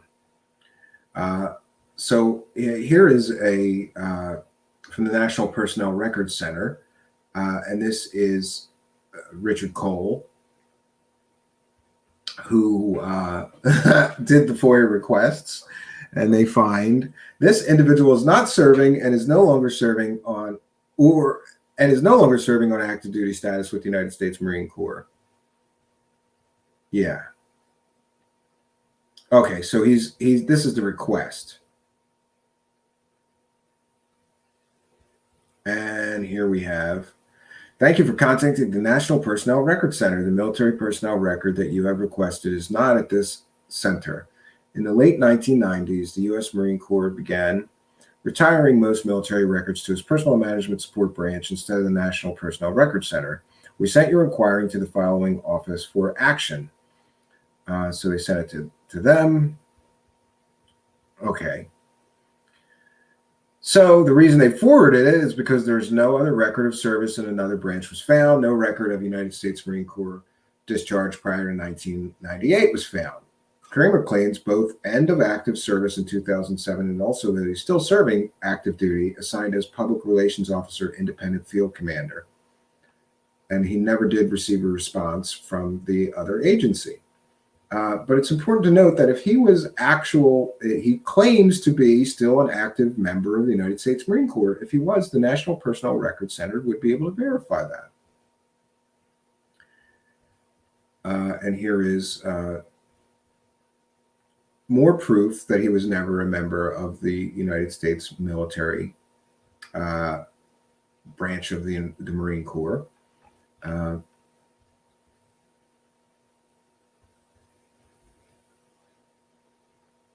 And here's Mr. Cole's certificates of that. And this part of this comes from Alfred Weber. Why manufacture a story about refuting Cramer's claims of military service using questionable evidence? Oh, so Alfred, later about Weber, whatever, he posts fake stuff that supposedly proves, and here is the real. Here's the real form. So why is Alfred Weber posting fake debunk information with fake records? But from the United States Marine Corps, there is no record of a person named Randy Cramer ever having served in the U.S. Marine Corps. And this is the article from Alfred Weber. I don't believe he's a credible source either, but it is strange that he somehow is doing a debunk with fake documents trying to debunk Randy Cramer. That's a little strange. And here we have some information about Andrew Basago, another nut job that claims to be a time traveler that went to Mars with a young Barack Obama. Andrew Basago has spoken with the former wife of Randy Cramer with regard to Cramer's alleged service in the U.S. Marine Corps and on Mars. Randy Cramer's former wife reportedly told Andrew Basago that Randy Cramer has never been in the Marine Corps. He has never been on Mars. He is a former bartender who has made up these fictions for profit and attention, and because he's a pathological liar, which was the cause of the marital breakdown. And again, this comes from a less than credible source too, because Andrew Basago claims to be a time traveler. 2 years into a GoFundMe donation scam, which began February 2017 with a goal of $70,000, yielded $6,435 in 2019. The amount shown on July 24th, 2020 was nearly $10,000. The page has been removed pending an investigation by GoFundMe from the Trust and Safety team. And near to my knowledge, it's still being taken down. So he's collecting this money that's supposed to be for creating holographic regenerating med beds like the one that he used in the secret space program to be age regressed, right? But when you read the fine print, it's the money's for his health and well-being. So he just, I guess, spend the money. And this is from the GoFundMe original text. As you probably already know, Captain Randy Cramer has firsthand knowledge of these beds, and he has had several of his own body parts blown off and regenerated in the med beds during his service as a super soldier and space pilot in the U.S. Marine Special Section and Mars Defense Force with the Radiant Guardian Fleet. Boy, that's better than the Alliance. The Radiant Guardian Fleet. In March 2018, Cramer claims in this video that it will require over $20 million to pursue the project, which includes paying a staff of doctors, engineers, 2 laboratory facilities, and contract security by active duty U.S. Marines. Cramer says he is an intendant field commander. Cramer also started in private consultations called Earth Citizen Consulting, where he charges fees of $100, $250, and $500, as well as accepting donations. And here we go again. This is stolen valor, fraud, and a felony, coupled with 20 years of experience from very hands-on military career, makes me one of the most knowledgeable U.S. Marine Corps SS officers, and as yet, the only one whom to be given the direct authority through his chain of command to make that knowledge available to the public and civilian government. So he's claiming in the pitch for his website that he's got 20 years of experience in the United States Marine Corps, and that's a lie.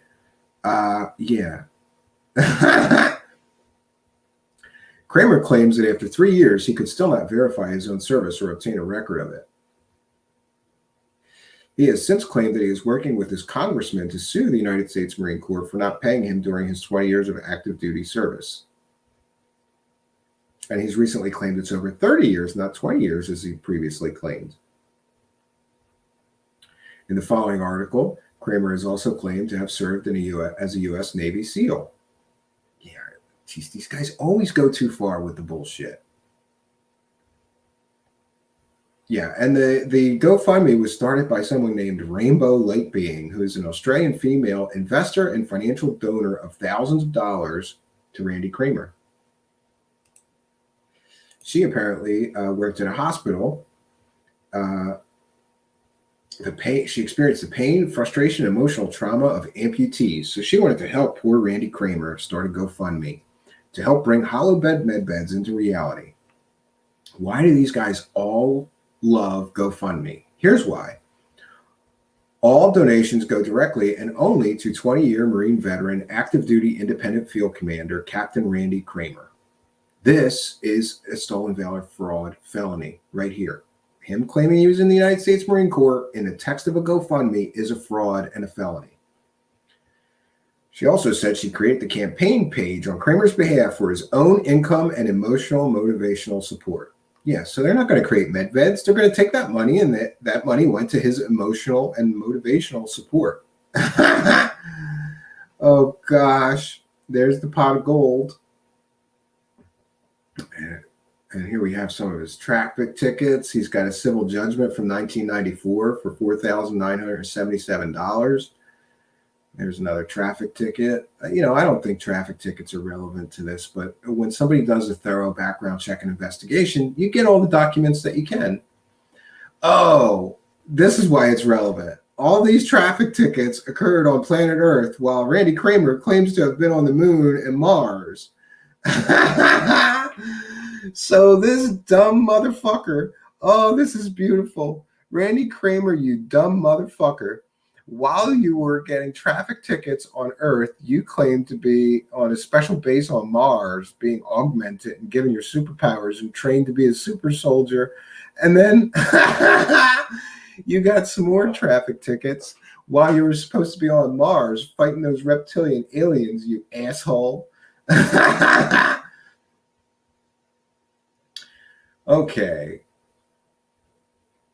Interesting comments on this page regarding a 2014 interview. Clyde Lewis calls Beyond the Edge of Reality a liar, tries to sell a crazy story to para folks as being credible.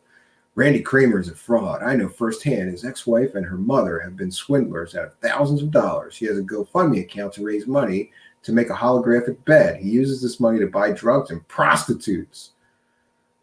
Well, I can't blame him for that. I mean, listen, if you're going to go around in the world telling these bullshit stories about having superpowers, being a super soldier, fighting reptilian aliens on Mars, you're going to need a lot of drugs to get through it. You're just going to need a lot of drugs, and I guess the prostitutes kind of take the edge off, right?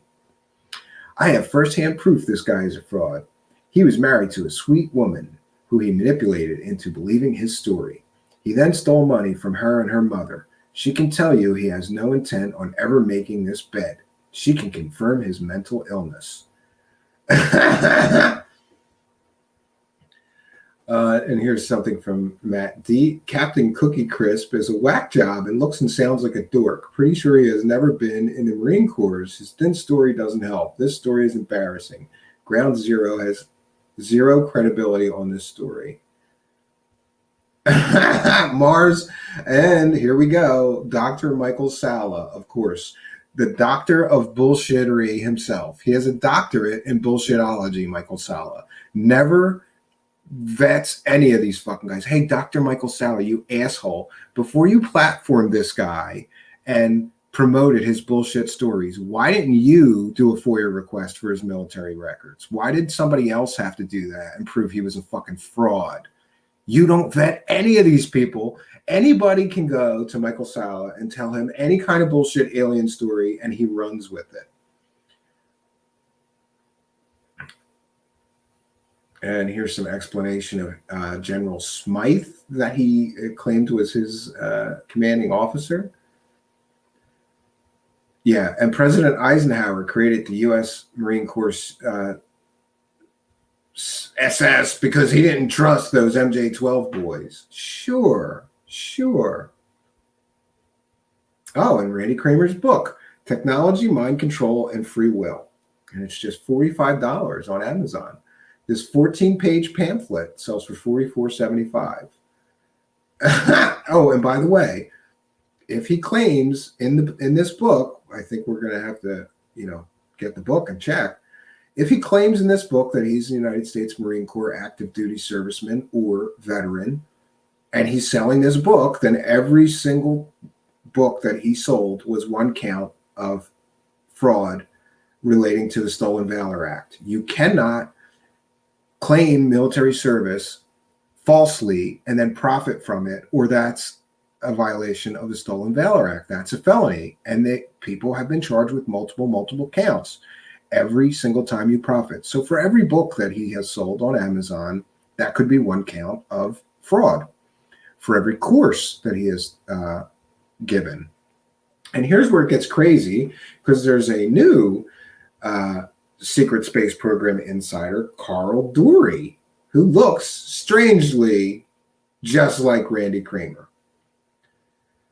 Carl Dorsey was a pilot in the SSP, possibly knocked Wappen on a 20 and back mission that went bad, so he came back early on his 17th year after his repressed emotions wall began to deteriorate. During his life career, he spent time on a space station near Saturn for flight training, Mars as a soldier, Los Alamos doing psionic missions. Oh, he likes that word psionic, remember?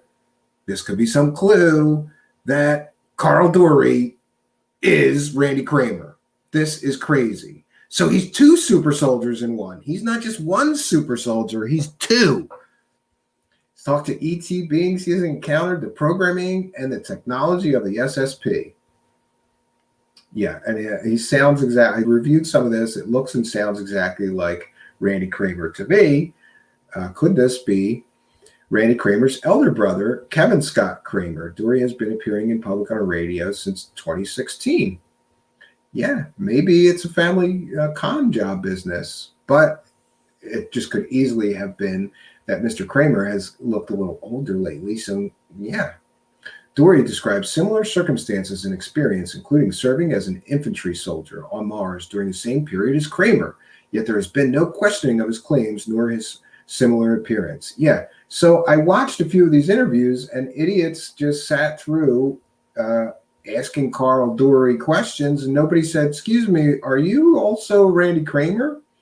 This guy's doing radio interviews, podcasts, YouTube shows. Okay. The last 5 years saw most of this new information come out. His personality was split at 8 years old. Only one of the personalities knew of the ET contact and worked with them. Testing was next, and he was asked to join a type of secret space program at 13-14. He accepted. A 20-year and back contract was entered into. Around the age of 32, he came back a little early due to emotional trauma from the service. And here we have lists of Carl Dury's radio interviews. There's some more mention of, there's a nice mention here of Joe from the Carolinas research regarding Mr. Cramer. Mars Defense Force, super soldier fraud, and the secret space program. These I remember. These are very, very, very good, well done, well-researched work. Yeah, and this is again from Alfred Lambermont Weber. A report and investigation by former U.S. Marine Corps member Richard K. Cole was written and comment by U.S. astronaut and Mars visitor Andrew Brisago have found Randy Cramer's alleged Mars visitation account a hoax. So this is perfect for a wrap-up. I'm not a big fan of Alfred Lambermont Weber, but, this person, Richard Cole, compiled all this information, which we shared tonight, and I certainly found it all to be credible and factual. This is an excellent and very much appreciated analysis of Randy Cramer's hoax from a military perspective by a military member who is obviously knowledgeable about how to validate or invalidate an individual's claims of military service. The previous search of this nature was performed by astronaut Ken Johnson Sr., a Marine Corps veteran who approached the Marine recruiting station at Las Lunas, New Mexico, and spoke with Staff Sergeant Nelson after first approaching Staff Sergeant Cartwright. Would like to add this analysis only one thing, and that is that Randy Cramer has been found to be lying beyond his claim of serving in the U.S. Marine Corps. For example, Randy Cramer told Michael Salla in 2013 that the name of his wife on Mars was Deidre. But several months ago, when I asked Randy Cramer the same question on the Martian Revelation show, Randy stated that the name of his wife on Mars was Doris. You know, maybe he had two wives. I don't know. Super soldiers probably have high libidos. They could have two wives, Doris and Deidre. On this basis, I told the listening audience that I concluded that Randy Cramer's Mars account is a hoax, is a hoax. In fact, what Randy Cramer's ex-wife Andrea told me when we spoke in 2017. Oh, and this is from Andrew Bashago. So there we have, and there's additional links. I'm going to put this debunk page on my Twitter right now before I forget to do that. So you can follow me on Twitter. It's just at Stephen Cambion. And you can, we kind of really raced through this. I'm sorry, it was a lot to get through, and I wasn't expecting Eric to come on. But I'm going to share that. I've just shared that now. It's just a link to Blogspot, but all of that information is really well presented there on this website. I want to thank Richard Cole for allowing me to use his work and share it with the public. Oh boy. He said they all had open relationships on Mars, all swingers. Great. That's crazy. So I apologize for going so long, friends. Like I said, this is a lot to go through, and we still have to interview the researcher, Mr. Cole, Richard. And I got to say that there's something about Richard Cole that seems extremely familiar to me, Richard. Extremely familiar to me. Seems like some people have a fingerprint, or a familiar writing style. But I'm glad we were able to share this and get through it. Now, Vanessa Thor's obsessed with them swingers, man. All these secret space program guys are swingers, too. They got to bang your wife, right? They all have open relationships. You know why? Because the aliens, bro. The aliens don't want you to just be tied down to one sexual partner. You got to live life.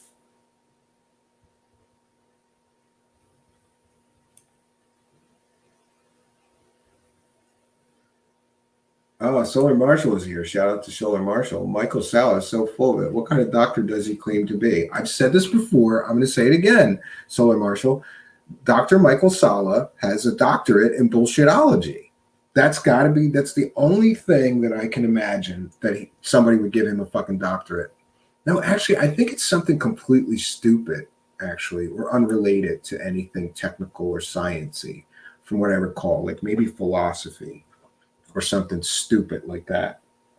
But hey, he gets to call himself a doctor, and so do people who have him, hopping up their claims. And by the way, look, I'm very fair. Dr. Michael Salla, if you would like to come on here and do a real interview, you only give softballs. You've never given anybody a real interview. Come to the show. I will ask you questions. I will be respectful. But come on, bro. You don't fact check any of these guys. You don't vet any of them. You just run with any story that people give you about aliens and UFOs and spaceships. He's obsessed, this guy. And for a doctor, a learned, educated man, right, to just be out there pushing that level of bullshit that he pushes is it's disingenuous, it's unhealthy, and somebody's got to call him out and say, hey, Dr. Michael Salla, you're full of shit. So I just did. But if he wants to come on my show, and I can cite, listen, I'm going to say this conservatively. If Michael Salla comes on my show, I will create a list of 100 times that he has sold something in an article or promoted something in an article or a lecture of his that was completely and totally easily proven factually incorrect. And tonight we saw just one of them. Randy Cramer was never in the United States Marine Corps. And here we saw a real United States Marine Corps veteran prove that with a FOIA request. Michael Sala, all you needed to do to vet that guy was fill out a FOIA request. It's not that hard. And you too would have known that. See, the problem is he begins his story with a lie. The story begins with, I'm a Marine Corps officer. No, you're not. If the first sentence of his story is a lie, right? What does that tell you, Michael Sala, you fucking dummy? That tells you the rest of his story is probably not trustworthy. The first fucking thing that comes out of his mouth when he starts telling his super soldier secret space program guy stories is a provable, easily provable lie, right?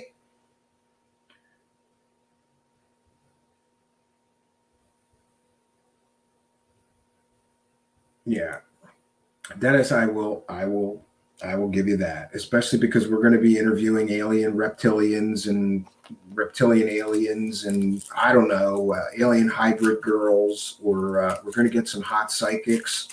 I'm determined that we're going to get some hot psychic chicks in here, hot crazy psychic chicks. And listen, I've said it before, I'm going to say it again. Jean-Claude from Beyond Mystic has the fucking monopoly on them. I'm breaking the embargo, right? I'm doing whatever I have to do.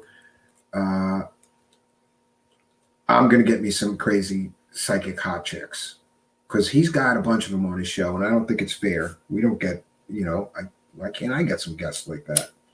And besides, we need to turn up the woo meter so we have a little more balance, and I'm okay with that as long as I'm allowed to ask hard questions. But the problem is getting somebody on here that will give an interview. I'm going to reach out to some people that I had on my show before that were, up for it, right? That were up to be questioned, that were up for having a real discussion and a conversation and reaching some kind of understanding other than we just disagree, Oh, that makes sense. Dr. Michael Sala has a PhD in government from the University of Queensland. Yeah. Oh, psychic hot chicks like money. Yeah, I don't know. Yeah, you're right. So I don't know. I don't think just giving them a plug is going to do it, but I'm going to see what I can do. Yeah.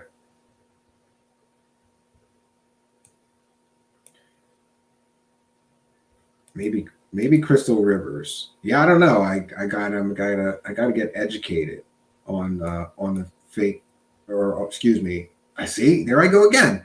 Gotta have an open mind. I gotta get more educated on the crazy hot psychic chicks, so that we can get some crazy hot psychic chick guests. Because we try to get the crazy hot psychic healer chick, Sarah Adams, but I had to go and I had to go and prove their superpowers weren't real, and then she got angry and she didn't want to be on the show as she originally agreed to. Because nothing says love and light like breaking your word and your promise. 1 second, friends.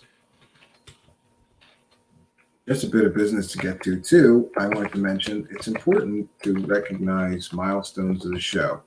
So I've been trying to not really look at the numbers, but we hit over 30,000 views so far for our show. So that's a little milestone, and that's a good reminder that if I continue to go, if I continue to water this garden, surely this garden will grow. I'm just checking in real quick to make sure we don't have any shout outs. Just bear with me, friends, and then I will devote my full attention to live chat. We'll take comments and questions for another, goodly period of time. We'll see. Okay.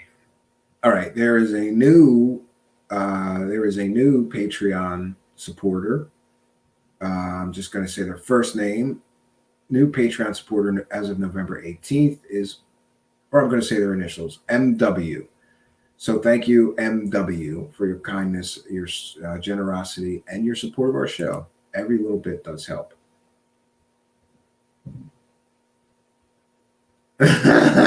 So stop pissing off the hot psychic chicks, Steve, and get them here first, then call them bullshitters. No, I know from Jean-Claude, I know one girl, and she's real scrappy, right? So, and I don't know, there's something about her, and I think that she isn't going to be like afraid or intimidated or like, she's going to be a good guest. I just have to reach out to her. This week, I'm going to work on booking some hot psychic chicks. And I also just want to mention, geez, now I got to check in. Let me see. 1 second. I have been reaching out to get some guests. A lot of people haven't gotten back to me, but a few have. So this week on Wednesday night, I believe. Oh, 1 second. Let me check. I'm checking my Twitter because this is where we have.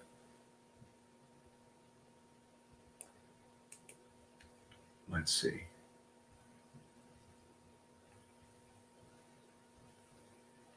Okay. So this coming Tuesday night, which would be the 24th at 7 p.m. Eastern time, we're going to have Kelly from Explaining Esoterica, and we're going to be talking about Buddhism and the various deities involved in Buddhism. And I've also got confirmation from Pragmagic. He's going to come on, and we're going to be talking about songwriting and creativity, I think. And then we've got Cal Korf coming back, I believe, next Wednesday. I don't have a date for Pragmagic. I'm going to email him as soon as I get off here. And also, I got a call to Smoke King and schedule him, but we're going to do the show on Coral Castle. And we also have Mr. Cole, who did all of this incredible research. And if you thought that was intense, a lot of information, wait till you see what he's got on Douglas Dietrich. So we're going to do a show sort of unpacking some of the crazy claims of Douglas Dietrich tomorrow, I believe. And then we're going to start going through, I don't even know where to begin, Mr. Cole, because you got, he's got so much. It's like trying to drink from a fire hose on Douglas Dietrich and proving him a fraud and a fake and a liar, I don't know. So, I just wanted to mention some of these things that are coming up. People are asking about guests. There we have them. This week, we're going to have at least a few guests in the coming week. I'm going to try to do more shows with guests. Oh, yeah. And I saw, who did I see? I saw Terry Joyce here. I'm going to ask her to come and do the show here. And I'd like to talk to her about awakening from the dream. Right? I think a lot of us have gotten involved in some of these crazy rabbit holes, and then eventually we get shocked to our system and we come to our senses, and she has a great concept called Not My Rabbit Hole, which I think is just brilliant. And so I thought we could have a nice talk about just awakening from the dream or getting the fuck out of the rabbit hole. Like, I got to learn how to check out, Terry. I got to learn when you go, for me, it's generally like if I find enough that like this is bullshit, then it's just, I got to check out. But I thought we could do another show. And then also, I think, I talked previously to Daniel James from The Context. We can have him come on. Solar Marshall is supposed to come on and do an update. But I think the problem with Solar Marshall is we've been trying to get Solar Marshall and Alienscientist on here at the same time. So I'm going to give it one last attempt. And if that doesn't work, I'm going to get you separately. And someday Lee Beltman's going to come on here and tell us all about Q-tards and how ridiculous that is, because he could do a better job at it than me. These are things I'm working on, and we're going to come. Terry Joyce, yes, awakening. This is bullcrap. Yeah, and it's such a time you know, sucking waste. Like I listened to about, I'd say I'd listen to 5 hours of Randy Cramer over the weekend while I was doing other stuff. Just trying to get a sense of all of his claims. And they just get more and more ridiculous as time goes on. And they always need money. These guys are superheroes. They fight reptilian aliens in space. They have access to all this secret knowledge. They're going to teach you how to meditate. They're going to teach you how to move things with your mind with the power of psionic telekinesis, right? But they always need money. Buy my course. Donate to my GoFundMe. I'd be interested in seeing what, you know, I'm going to follow up with that GoFundMe and see if I can find out what actually happened with that. To my knowledge, it's still down. So I guess they decided that he was a fraud and they couldn't leave it up. So they took it down. They got to him.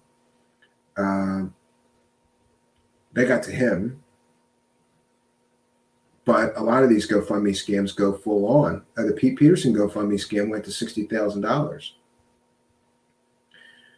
And here's Richard Cole in the chat. Richard, I thought it'd be best if I just spend a night sort of going through all of that information. So we did I just played some short interview clips of him being interviewed, talking some of his bullshit. And then we went through your whole page that you sent me. And then I thought we could schedule, later this week to talk to you in person about your research. But I'd like to get into sort of an introduction into Douglas Dietrich for the audience first, because you have a treasure trove of stuff on that guy as well. Yeah, and I also started listening to Douglas Dietrich interviews, and that is another crazy train that I'm not even sure I want to get on, because one of his claims is, and look, this is terrible. If you're a victim of sexual abuse, that's a terrible thing. But this guy tells lies constantly. So it's really hard for me to believe that this one story he tells about being sexually abused, and then he bit off, let me see if I got this right. He bit off the cock of his grandpa who was trying to orally rape him, and then his grandpa bled out and died. And this happened when he was 3 years old. Yeah. That's bizarro. This is bizarro land that we're in. And again, not to take anything away from true victims of sexual abuse, but when this guy's also running around telling people he's a vampire and he's Hitler's illegitimate son, and then he comes up with a story like killing his grandpa by biting his cock off while he was trying to mouth rape him. Yeah. What am I supposed to do with that? Yeah.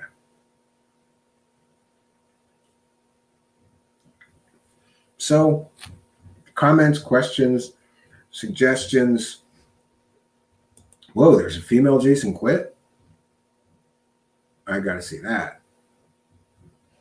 I can't see it right now. I'll look at it when we're off here. So, yeah, Doug? Yeah, Bizarro Land. What is wrong with these? Yeah, why come up with a story like that? Why come up with any kind of story like that? It's Bizarro Land.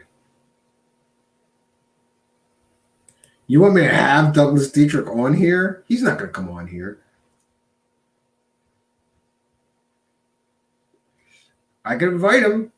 We'll see what happens. You didn't know that about... Yeah, me neither. I'm getting a real education. And besides that, he's a vampire, and he's also Hitler's illegitimate son. Seems like that would be a story that would not escape the press. I would think not. Yeah. Yeah, Solar Marshall. Me and Alienscientist will be on here, brother. You got my word. Book it. Give me a date, and I'll do it. Give me a date, and I'll do it. I can do next Friday, Saturday, or Sunday. Give me the date and the time, right? And I'll do it.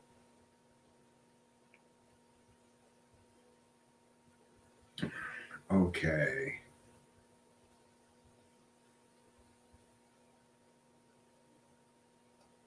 This is Solar Marshall wants me to interview Douglas Dietrich. You just messaged him? Oh, no, you just messaged.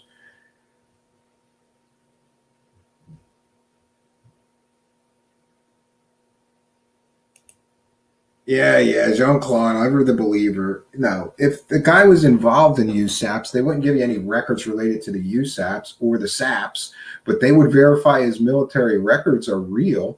And you got to remember that the person that did this investigation is a former United States Marine Corps veteran.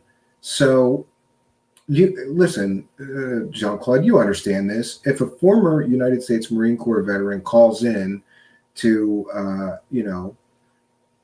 their headquarters and explains who he is and that he's investigating a stolen valor fraud, don't you think they're going to help him? Of course, he's going to get a little more access than somebody like me, not being a military member, would get. I trust the work.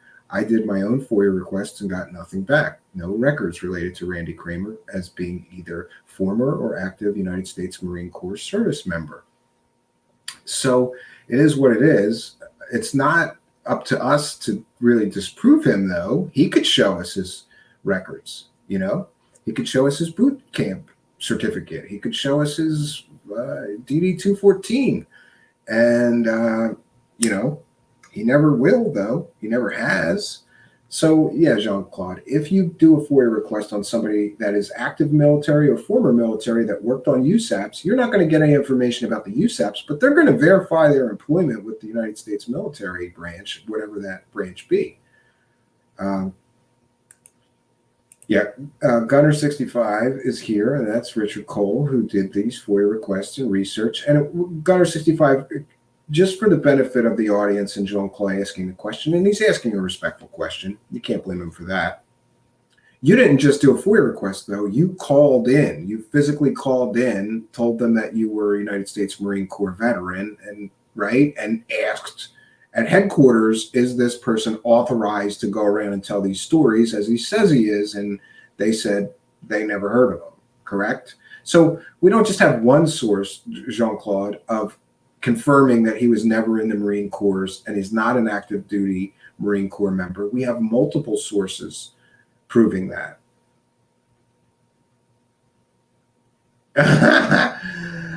Solar Marshall, he has most of his blog his blog is called Exposing Douglas Dietrich. So you can imagine what he thinks. And he has a treasure trove of information on Douglas Dietrich and what a fraud he is, and we're going to begin sharing that. But it's a lot to go through. Alienscientist is here. Good to see you. Always good to see Alienscientist and Solar Marshall as well. Alienscientist, we were just talking about future shows and guests, and I've been trying to get both you and Solar Marshall on at the same time. So what I said was, let's just pick a date and book it. I could do next Friday, Saturday, or Sunday. If you can't do next Friday, Saturday, or Sunday, I mean this coming Friday, Saturday, or Sunday, I can do anytime. If you can't do those, then let's do the following week, Friday, Saturday, or Sunday. Anytime. You guys figure it out. Give me a date and time and we'll book it. Yeah, I said let's get us on. Yeah, and here's a good point. He claims he was paid and authorized by the United States Marine Corps, but he also claims he is suing the United States Marine Corps for not giving him VA medical and not giving him his records. And also, he claims they didn't pay him for the 20 years that he spent in space. He spent 20 years in space and they fucked him on his paycheck. So he had to sue them.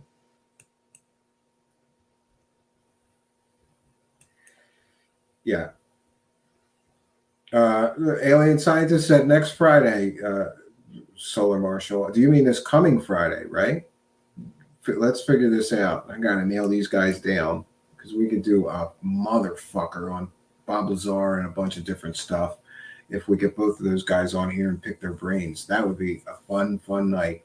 We're going to have to get some good beer for that night, guys.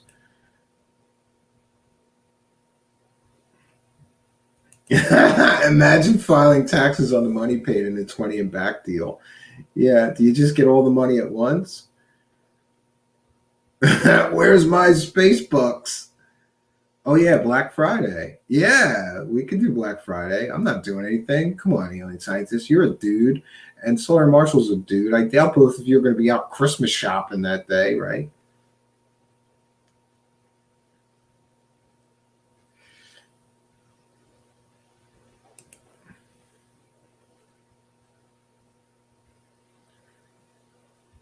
Yeah, yeah, it is cringy. I've seen that clip. Godly Moose, good to see you here, and welcome. All my shopping done already. Yeah, me too, because I don't have any money. It's simple, right? I gotta make some shit. I don't know. We're gonna have a fun Christmas, you know. No, we're doing okay. My kids are fine, but I gotta figure out something for my wife, and then I'm good. Everybody else gets, gets a hearty Merry Christmas from me, and that this year that should be enough, right?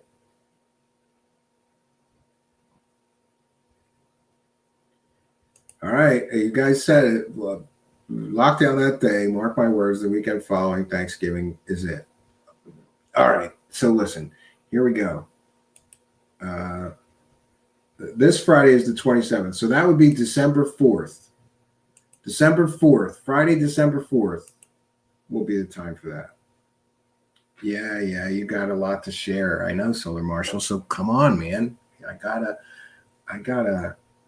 platform here, and his work is always good and factual and checks out. So yeah, let's do half and half. Alien scientists, I would like to just talk about your research into strange propulsion systems and all of this sort of underground research into, I mentioned earlier today, electrogravitics and all this stuff. We could do a great show either way, though.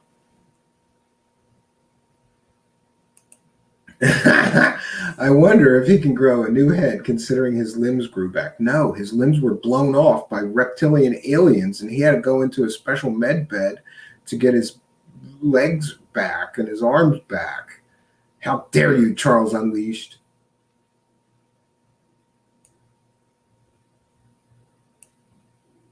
Yeah, Solar Marshall. He says, Solar Marshall says it won't be all about Bob Lazar, but he could talk for 6 hours just about Bob Lazar. All right, let's talk to Tic Tac. We can do that, I guess. Yeah. Yeah, that story is hilarious. He's got his arms and legs blown off, so he just laid in a med bed and his arms and legs grew back. This is the ridiculousness of this stuff, though. Like, it just gets more and more ridiculous, too, the longer they stay around on the scene, because they have to keep inventing new fake stories. And I wanted to mention Vanessa Thor, that this tonight's show is for her, and there was maybe a few other people who I don't recall off the top of my head who asked me to do something about Randy Cramer, because there doesn't seem to be a lot of debunked videos about Randy Cramer out there.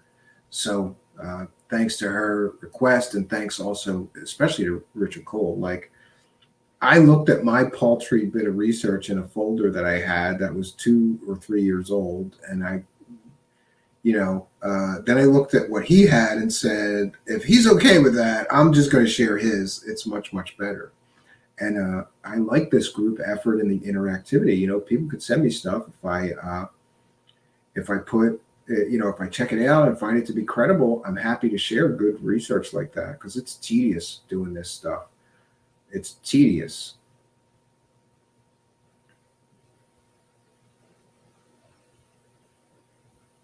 Oh, Alien Scientist did an interview with Mick West. That's exciting.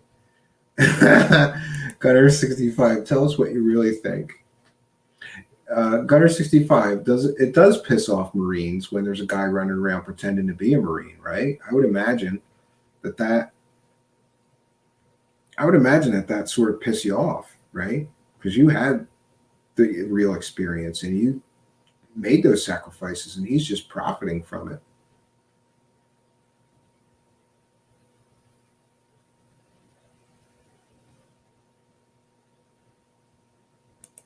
This is a good theory. Randy would have been prosecuted, but it's bad optics to sue people who are publicly out about surviving child sex abuse by public testimony alone, by any definition, are delusional. Could be. I don't know how he's escaped prosecution for this long, because he's got so many different counts of these frauds. It would be very easy for a prosecutor to prove that he there's video recordings of him standing at a UFO conference saying, I'm a United States Marine Corps active duty service member. and I'm authorized to discuss this unacknowledged special access project about Mars and the secret space program. He opens with, I'm a United States Marine Corps active duty service member and veteran. And then he takes money from people that are paying him to talk at these conferences. He sells books at these conferences, whatever. Every time he takes a single payment, that's one count of this Stolen Valor Fraud Act. And it's like punishable by 10 years in prison. So, yeah, I don't know how he's escaped prosecution or this long. It would be very easy for any prosecutor worth anything to prove it. There's a mountain of evidence of him doing this that's just out there on the internet, you know?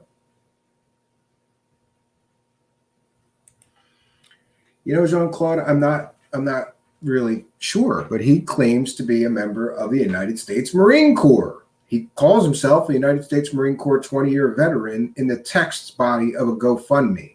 That's more proof that's a violation of the Stolen Valor Act. If somebody just makes up something like the SSP, I don't know that's, I don't think so. I think it would have to be a real branch of the military, like Randy Cramer claiming to be a United States Marine Corps member. And by the way, he's like 30 or 40 pounds overweight. And like, come on, bro, you were never a Marine. A Marine wouldn't let himself get that. Well, maybe. I don't know. It's just always funny to me that these guys, you know, claim to be super soldiers and they look like shit and they're all fat and, you know, washed up losers. It's amazing. Like, I've never seen one guy that like all buff like Arnold Schwarzenegger going, I'm a space Marine, I'm in the secret space. It's always a fucking fat, washed up loser claiming this shit. You know, he didn't say he was in the Space Marine Corps. He said he was a member of the United States Marine Corps. And he was in, you know, this unacknowledged special access program dealing with extraterrestrials and aliens. So the first claim is simply that he was a United States Marine Corps officer. That is easily disproven as completely and totally factually inaccurate. He's never produced his bona fides to prove any of his claims about being a military service member, and he never will. Yeah, he does say, Jean-Claude, that it's a secret division within the United States Marine Corps. But it's still stolen valor because he's claiming he was in the Marine Corps. Yeah. Oh, and from Richard Cole, Cramer's family has a history of fraud. That would not surprise me. So, friends, I wasn't going to go very long, but I think what we're going to do is we're going to open the phone line just because I have it here, and I can do a bit more time this evening before wrapping up. So if you'd like to call in, comment, question, or I could send a link if somebody wants to help me sort of do some more time here tonight. While I have the time to give, I'm more than willing to do that. So, yeah, I think we're going to, oh, I found what I was looking for. Sorry, if I'm ever looking around like a lunatic, it's because it's dark back here. And I'm like, where's the lighter? Where's this? Where's that? Where's the phone? You know? Okay, so I'm gonna run the phone line bumper. We haven't done this in a while, but we're gonna open the phone line. If nobody, yeah, we know the phone line works. We had Eric the Awakening Man earlier today, which was nice to get some perspective on Mr. Cramer. But yeah, all right, we're gonna run the phone line bumper. We'll be right back, friends.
Okay.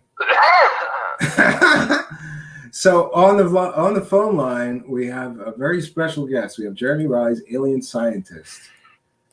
Good to talk to you, Jeremy. What's going on? Hello? Oh, jeez.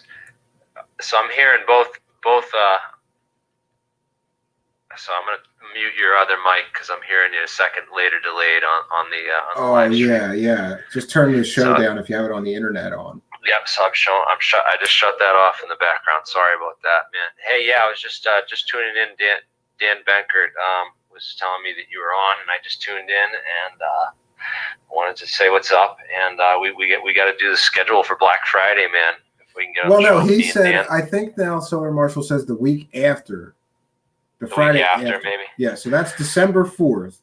And if you guys will commit, I'll make a poster tomorrow. It'll be December 4th, Friday. I don't know. We could do 8, 9 o'clock. Yeah, I'm down. Okay, we're going to say December 4th. We're going to have both Solar Marshall and Alien Scientists on the show at the same time. And that's going to be an information overload.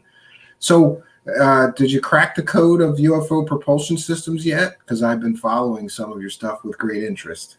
For those that don't know, Alien Scientist is a real physicist and is interested in some of this stuff and fringe science. And you're all chips in to the crazy land now, right? Yes. I mean, I'm definitely a conspiracy theorist. I'm proud of that. Been deep down the rabbit hole for years now, and or down the rabbit holes, finding all the false burrows, as we say. There's so many false leads that you don't, and you always have to be wary because some you might think is like a false lead, might not be.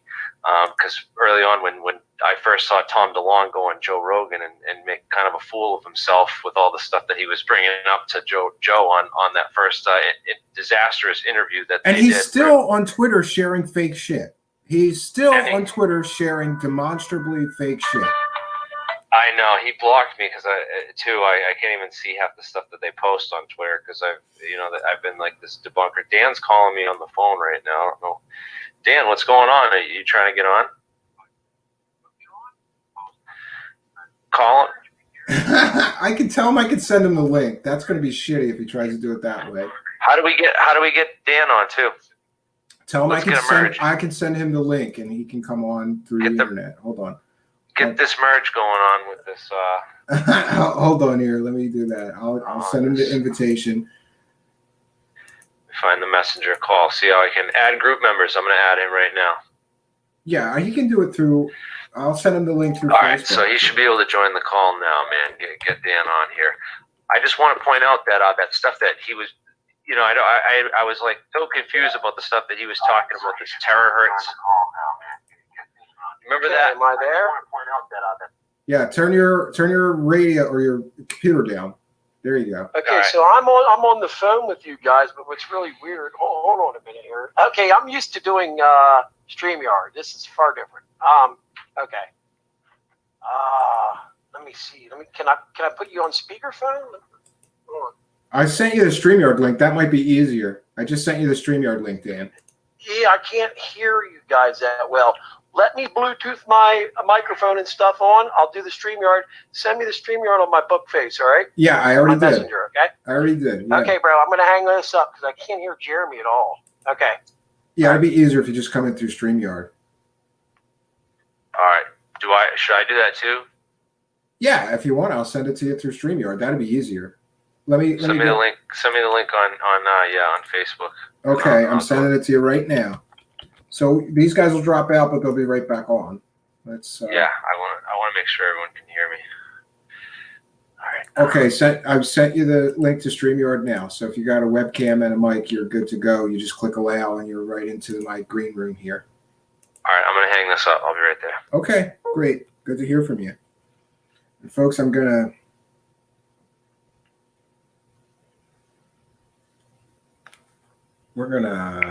gonna cut the phone line right now because we've already got these two guys coming in. If you did try to get through, I apologize. We will have open phone lines soon enough. And here we go. Solar Marshall is here. What's up? Just call me Dan, brother. You know who Dan, okay, all right. I am at this point. Well, I never know, Oh, good. because sometimes you're like, no, I'm Solar Marshall. Well, Solar Marshall was deep cover, man, for a long time, and it's time. People can recognize the writing. There's only about 150,000 comments on YouTube I've made over the past 10 years, but it's time. I just want to address one thing real quick. Somebody made a video about me threatening to burn down my cabin, and it was kind of disturbing, but it was a joke, Cal Truth. He didn't threaten to burn down my cabin. He threatened to send bionic termites to my cabin, and he's one of the super soldiers, and he's not happy with me busting fake super soldiers. So, oh, and here we go. Here's Jeremy. There we go. Dan Bankert is. I'm been partners with Jeremy Riz for many years on a lot of the debunking and a lot. Not gay partners. You got to clarify today's times, right? Can't just say partners. I'm not gay. I love God. That's my biggest problem in life. I'll spend 40 grand on a chick in a year and like not even buy a new car. I mean, there's something wrong with me. But anyways, besides that, Jeremy and I have been boys. We'll just say for a long time. We go back prior to Edgar Fouché days. Him and I have been at it for a long time. I'm not bragging, but we have a pretty good UFO. We have a pretty good UFO history. I know there's just a lot we know that people out there might not even have heard of before. Jeremy's an actual physicist, unlike Bob Lazar. Is not a physicist. He's also incredible at math. Him and Michael Schratt went to West Virginia a few years ago and did a bunch of research at a library. It was pretty cool, actually. We do boots on the ground stuff. We'll drive 700 miles one way just to, that's just, we do research. We actually do it. Way more than just searching online, I guess you would say. Sure. Jeremy has an incredible. I call that right-click researching, and I don't like that. And one of the things that I was horrified to discover when I started a radio show was how few people do something as simple as picking up a phone. Yeah, man. If it's not on the internet, some of these people don't know about it. Like if they can't find it on the first page of a Google search, and to me, I guess it's a form of research, but you can find out so much more with like personal conversations and calling people, their sources and things like that. That's what I've tried to focus on. I guess I'm odd because I still answer my phone all the time. A lot of people take a message and it's like the chicks don't even really want to talk anymore. They just want to text. I guess. Oh yeah, are you single again? That's why we can tell. Bro. You're bitching, dude. He's in the bitching about women mode. I miss my old lady, man. I miss my old lady, and she's already with somebody new, and I'd like to break his face. And, that's rough, bro. Fucking knock him out. I mean, I'm the type that, when in doubt, knock him out. I mean, that's what's up with me. I mean, that's how I roll. You can't do that. You get in trouble. I'm a biker, whatever you want to call me. Jeremy knows.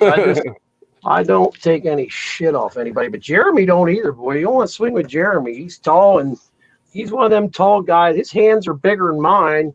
And, I'm a tall dude. I'm 6'4", Solar Marshall. So are you? Well, hell, you're bigger than me. That's crazy. 6'4", yeah. Jeremy's 6'2", it's amazing. 6'3", and you're 6'4". Wow.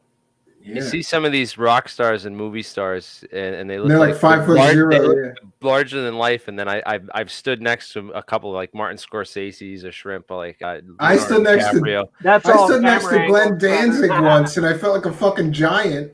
He's literally like 4'11". Jesse James, the bike builder and the gun builder and stuff. He was Glenn Danzig's main security guy for years. He considers Danzig like his dad. I worship Jesse James. Sorry. But Jeremy's about 6'2". I'm like an inch taller than you, probably. And this guy's 6'4". You're up there in height, Jeremy. Jeremy's got these gigantic wide fists that if he hits you, yeah, Jeremy, put your fist up. Somebody who taught me boxing once always told me, dude. Before you get in a fight with a guy, look at his hands, and if his hands are bigger than yours, it's probably not a good idea. No, look at the knuckles. Jeremy and I play guitar and stuff, and we jammed out more in the hotel room we were at one time than and then searched UFOs. Really, we were jamming the entire time. So Hell what did yeah. you guys think of this Randy Cramer fraud, though, to try to get back Oh, on the topic? God. Like, He needs to it's shit just that such unibrow. bullshit. I Just knew him such as bullshit. Captain K years ago. I did some research on that idiot. Oh, Carrie yeah, he was Cassidy Captain had K him for a on. while, too. Yeah, Yeah. it was Captain K, and his name's spelled with a C, which I never understood. But you know, he's a unibrow liar.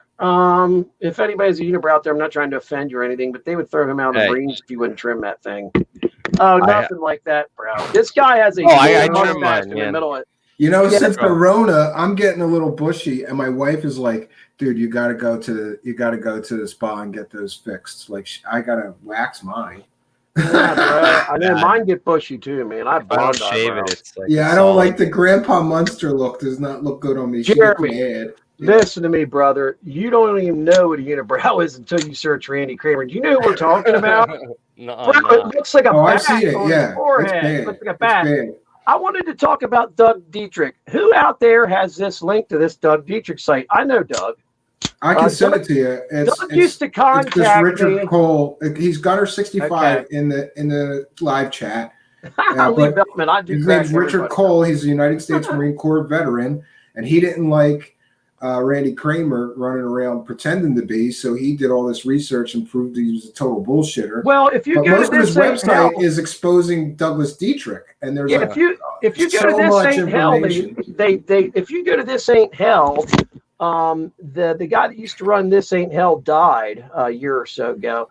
Wow. They had a huge thing about Douglas Dietrich being stolen valor on there. I mean, Douglas Dietrich claimed to be something. I forget what it was. Well, among other things, he claims to be a vampire, and he also claims that he's the illegitimate son of Hitler. I do believe he was running around with Michael Aquino. Here's what's really weird about Doug. Okay, about 5 years ago, it was right after Ed died, 2017. I started getting all these messages from this guy that was using like this French name out of Canada, and it turned out to be Doug Dietrich. And dude, I was So he talking was to like him. catfishing you as somebody else? Yeah, well, he was. Yeah, but man, I want to tell you something, man. I was like, whoever this guy is, he's not stupid. He was very smart, very well like written and so forth. And I was like, hey, man, I said, we've been bullshitting long enough here texting. I said, let's talk on Skype, man. I want to know who I'm talking to. And he wouldn't get on Skype. And then I think at one point he admitted it. He told me he was Doug. And then it made sense because it was the language Doug uses. Doug is not stupid. I do know Doug says some crazy stuff. My favorite story was when Doug Dietrich and John Lear got into an argument over Doug Dietrich claimed that a lot of UFOs were actually high altitude balloons that the Japanese had launched with bombs on them that were still flying around the United States up in the upper atmosphere from the 40s, for God's sake, from the upper atmosphere. And this does make sense. I'm going to say something that a lot of UFOs and people see this flat disc. Me and Jeremy found balloons already that were, Jeremy, remember that one I found that was 60 feet around, weather balloon? It was huge. Remember that weather balloon I found? You can, if you take a weather balloon or a balloon, the higher they go up in altitude, they literally do flatten out, and it looks like a disc. Yeah, and they pop eventually. The pressure. Yes. And there's so many, and people are like, "Oh, that weather balloon thing's bullshit." I want to tell you something. The weather balloon UFO flying saucer theory is prevalent. It's real. People see these weather balloons, and there's all this crazy crap attached to them that reflects, and they think they're seeing like underneath the craft a control system and people are in it. There are weather balloons that look just like flying discs. Yeah, now, I've seen some, yeah. Yeah, well, oh man, Dietrich and John Lear got in this big argument, man. I'm trying to figure out where that was because this is like 10 years ago. But I just disagree with Cal Korff that like Jesse Marcel was mistaken or that he had embellished his story or changed it with dollar signs in his eyes to Yeah, I have a problem. I have a problem with that. Watch the 1982 interview that Jesse Marcel Sr. did, Yeah. and he says what he saw Well, was Jeremy, I'm going to have him Earth. on next week if you want to come on and talk to him about that, because I think that I'm going to unpack some stuff about Roswell that he's just too dismissive. I like a lot of his research, but he's just too dismissive of Well, people. and here's the biggest problem we've got with Roswell. Most of the really good witnesses are gone.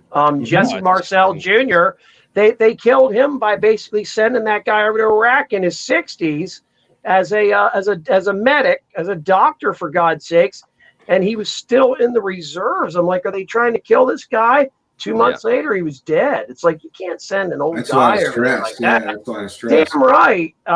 Younger guys can't handle it, and I think they killed him. I mean, by sending him over there, he died of a massive heart attack, and it's a freaking shame. But I want to say this: that interview, we got to find that interview. It's online of Jesse Marcel Sr. And I think it was in that TV show that the guy from Star It was Trek in the did. new Phenomenon movie that James Fox had. It's like right at like 1 hour and 3 minutes or whatever. And Yeah, it's a pretty famous interview. Oh, was it? I have it somewhere. Yeah. Well, He did a he real good basically job. says it was not of this world, and it was in search of with Leonard Nimoy, I believe. Yeah, and my argument has always been to the naysayers, and I guess including Cal Corpus, like, the guy would know the difference, being an Army intelligence officer, between a fucking weather balloon and something not of this earth.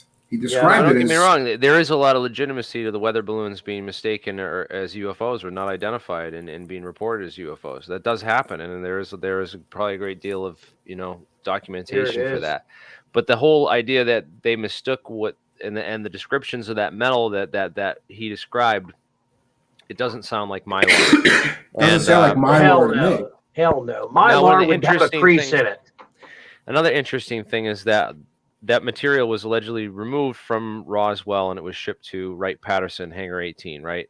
Yep, the still whole there, story of where it goes. Well, Hangar 18's not still there. All those there's a whole bunch 18. of a whole bunch of them that were Well, moved no, around I would bet rebuilt. it's at the Foreign Technology Division at Wright-Pat still. It's at NASIC. All right, yeah, the Okay. National Air and Science Intelligence Center. It's called. Yeah, I worked there for 2 years. Remember? Oh no, don't say that. And it's and there's at Wright-Patterson, and I think that it's also right next to the U.S. Air Force Institute of Technology. Really interesting, a lot of interesting things that happened right after 47. When we go back and do the research into Roswell, which have really changed my opinion on the whole thing, and that's the issue that the metals would have gone to one of our military contractors who was expert in metallurgy at the time. Mm-hmm. It makes sense, and we have this evidence that I just stumbled upon recently. This guy Anthony Bragalia is his name, Bragalia, and he's got this UFOexplorations.com website, UFOexplorations.com, and he done a bunch of research. He's talked to numerous people from Battelle, including, families of some of the scientists and metallurgists who worked there back in the 40s, including a guy named Elroy John Center, who told his family that he was given pieces of debris that he believed were from a flying saucer and was told to analyze them metallurgically and couldn't figure out what the hell they were and how they worked, and said that they were just unlike anything he's ever seen before. And that person's background checks out. And that person's back 100%. 100%. And they didn't go looking for a story, right? No, these people went looking for them, found family members, and reached out to them, and they reluctantly shared this information. Yeah, so that's to me very credible. I saw that report and I thought I have to go back and look at everything again. But I've always been on the side that it was an alien spacecraft that crashed. What I don't, it just, one of the problems that I always have at Roswell is that it's like everybody just keeps tacking on to the legend, Okay, and have you ever more crash sites? Have you ever seen the legitimate drawing of the actual Roswell craft? It was not a flying saucer. No, it was manta shaped, sort of, right? Very similar to what an F-35 would look like right now if it was all one solid object and didn't have any movable appendages or any movable what do they call the Oh, damn it. I wish Michael Schratt was here. He could freaking. See, I brought that up to Stanton Friedman, and he swore to me that no, it was saucer shaped. So it really depends on who you ask. Well, there was two different crash. There was two different crashes. There's the Plains of St. Augustine site, which is out south of Old Horse Springs. That was the one that Gerald Anderson stumbled across with. That was the one found in 52, right? No, it was around the same time as Roswell. That the 52 one was the Aztec crash, and that was a little bit north into in Aztec, New Mexico. I thought they theorized that the one hit the ground and like bounced hundreds of miles. Right. Well, that's what because they found debris. They found all the debris over Foster Ranch, right in Corona, New Mexico, right northwest of Roswell, and then they found the whole other crash site. About 70 miles or so to the west, out the Plains of St. Augustine, which is where the Very Large Array is currently. That's where they decided. The second crash site was supposedly where they encountered the bodies. Right, the St. Augustine site. I have a major issue with that, though. I can't see anything surviving a crash like that. I don't give a damn what seatbelt. Yeah, with those materials, how durable those materials were in the reports, and to see that those were damaged and broken apart and strewn the way that they were, obviously those kind of forces would have destroyed a biological. Yeah. Entity. Everybody except David Wilcox, he would have survived because that giant head. Hey, you know what I find? If you're listening, David Wilcox, you're just such a dick. He listens to every one of my shows, Solar Marshall. He listens to every one of my shows. And this is what I'm doing because I'm an asshole. This is what I'm doing. I will right now we're at the 28-minute mark, right? So this asshole, he's so fucking scared about what I'm going to say about him that he has to listen to every minute of every show I do. And I haven't mentioned him up until now. So we're at the 2-hour and 28-minute mark. Yeah. Now I'll say, David Wilcox, find those fucking dildos. You lie through your fake fucking teeth every time you open your mouth. Fuck you, David Wilcox. Remember when they caught Corey Good watching CW Chandler a couple months ago? That was so funny.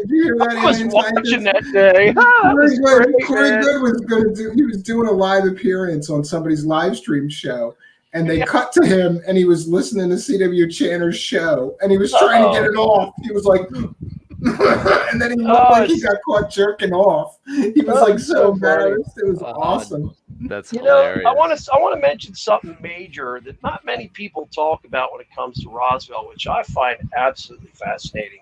I believe it was June 24th, 1947. We have Kenneth Arnold, who spots, I think, 11 or 12 flying. He didn't call them flying saucers. I can tell you how the term flying saucers was coined. Chevron-shaped, if you will, shaped crafts flying, like 11 or 12 of them in formation. They were bouncing around. He said they were skipping off the sky at Mount Rainier. He said they were skipping off the sky like if you threw a saucer-shaped. So that's where the term came from. But those were actually crescent-shaped. They were crescent-shaped, and he had a drawing done of them, and they were so impressive. And they were like flying wings. And weeks later, we had the Roswell incident.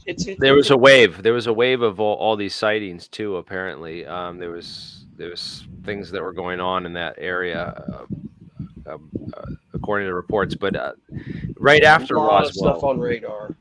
So I don't. We have a question from the live chat. This is a good question. Would the panel consider Roswell researcher Don Schmitt a reliable researcher? I interviewed him, and here's what I'll say. He firmly believes that everybody that he talked to, that he puts in his books, were real, valid, and good witnesses.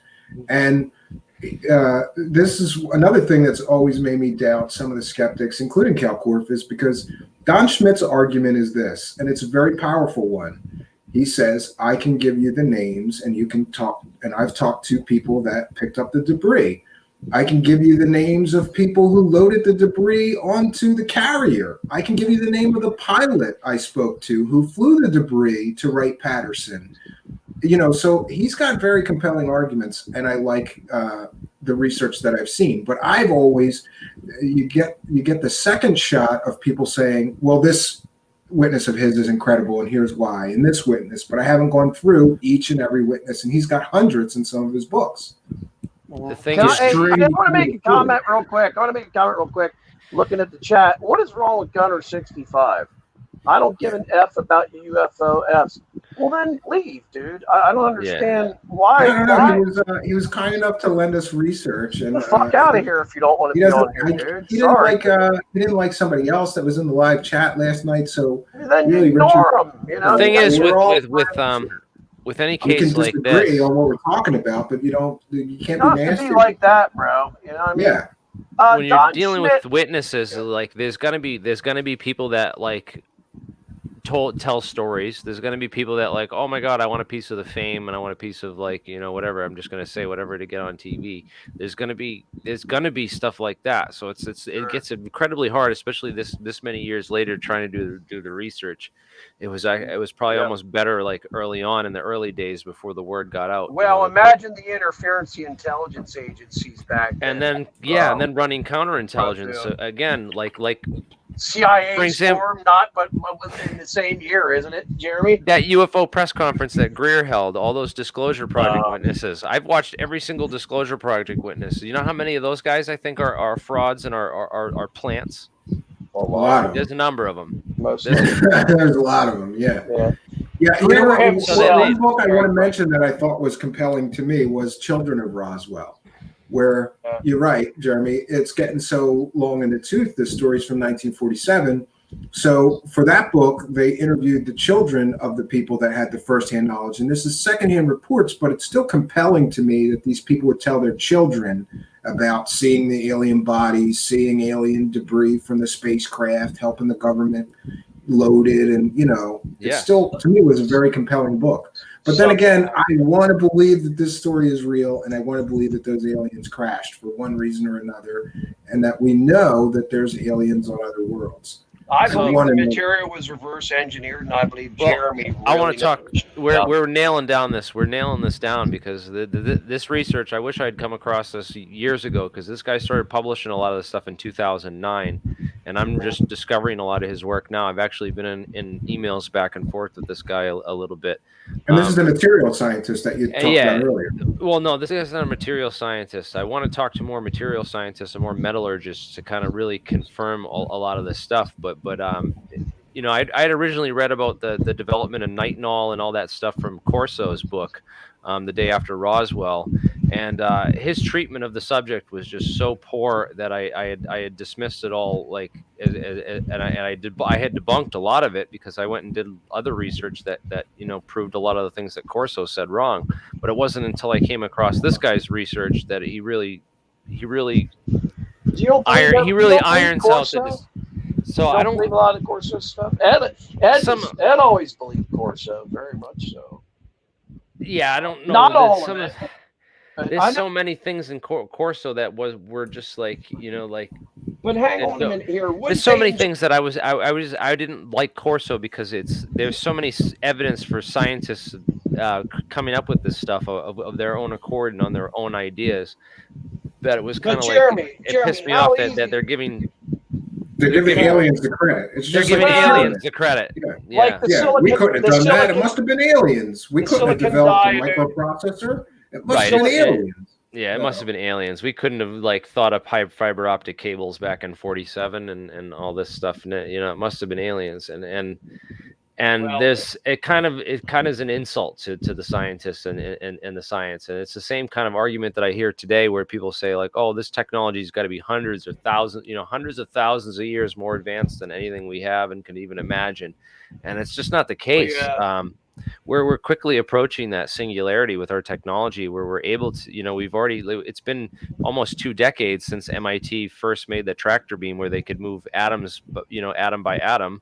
And, we've since moved to this whole other level of nano manufacturing and capabilities that we're now able to build things on the atomic scale, like atom by atom. And what other, how you can't, there's no I mean, there's nowhere else to go. There's plenty of room at the bottom, as Feynman said in his original lecture on nanotechnology. But with Corso, I had a hard time. With Corso, I had a hard time believing that a silicon diode or a silicon transistor would be in such an advanced spaceship. We're already beyond that. We're already on surface mount. Like Jeremy and nanotechnology, that's like way ahead of that. You mean to tell me that we've come farther along? Everybody's bitching about your mic. They said hold your mic cord out. It's hitting your coat or something. No, I know what's wrong. Can you hear me better now? Yeah. So that's down, brother. Can you hear me now? Yeah, there you go. go. A guy named Billy Cox. Yeah. Billy Cox was a reporter. Terrible name. Yeah, COX, Billy Cox. Apparently, he'd been doing some analysis and investigation into the 6-year-old DoD restricted documents that were located in reference to Roswell and stuff.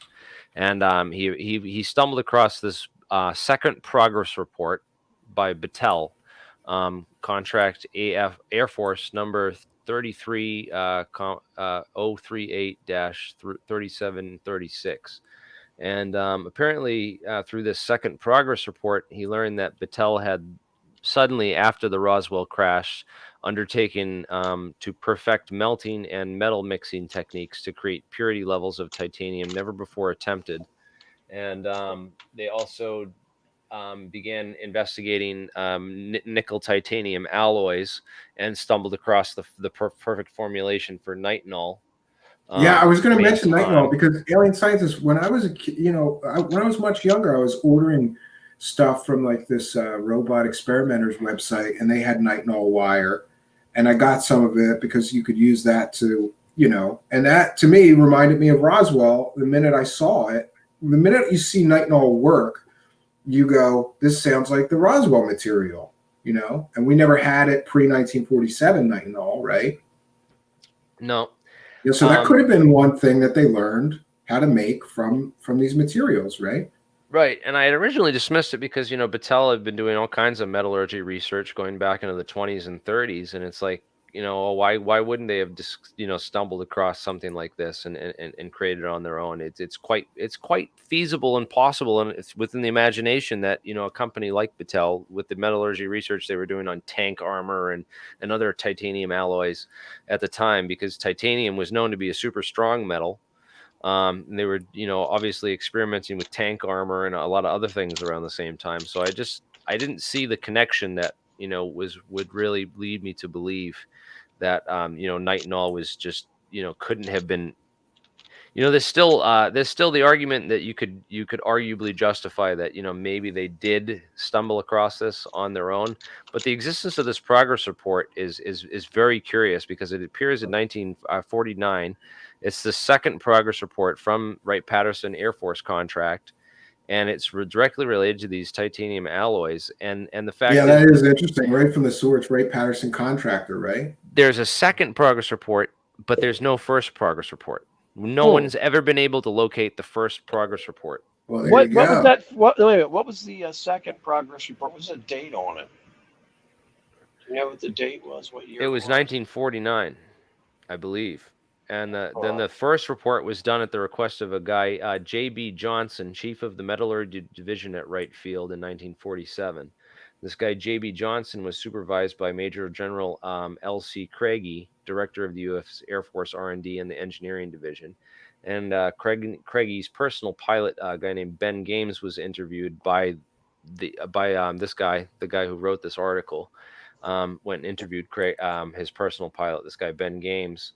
And he said that he had flown Craigie to Roswell Army Airfield immediately after the crash in 47, and then flew him directly to visit President Truman. Well, see, that's the kind of evidence that makes me go like chills up my spine. Like, right. It's like this is. It's like, no, wait a minute. No, there's too much going on here.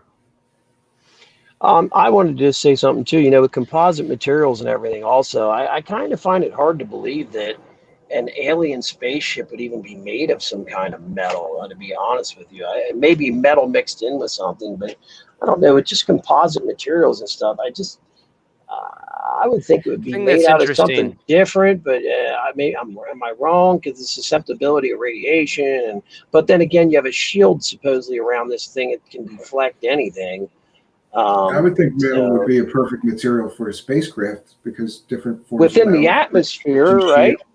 Yeah. What's really interesting is these shape retention alloys and these memory metals with malleability and flex and like these weird kind of physical properties, and why those might be used is incredibly interesting in light of the other stuff that I've recently come across.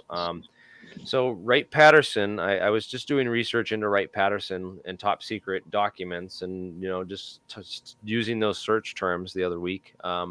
And I came across a article on WHIO News on Wright-Patterson. 1,000 top secret documents were recovered by a raid on this guy's house, and I went and I did a video on this before on November Jeff Reed 8th or whatever. No, I'm the just guy's kidding. name was I'm the just guy's kidding. name was Isaac. That's a joke.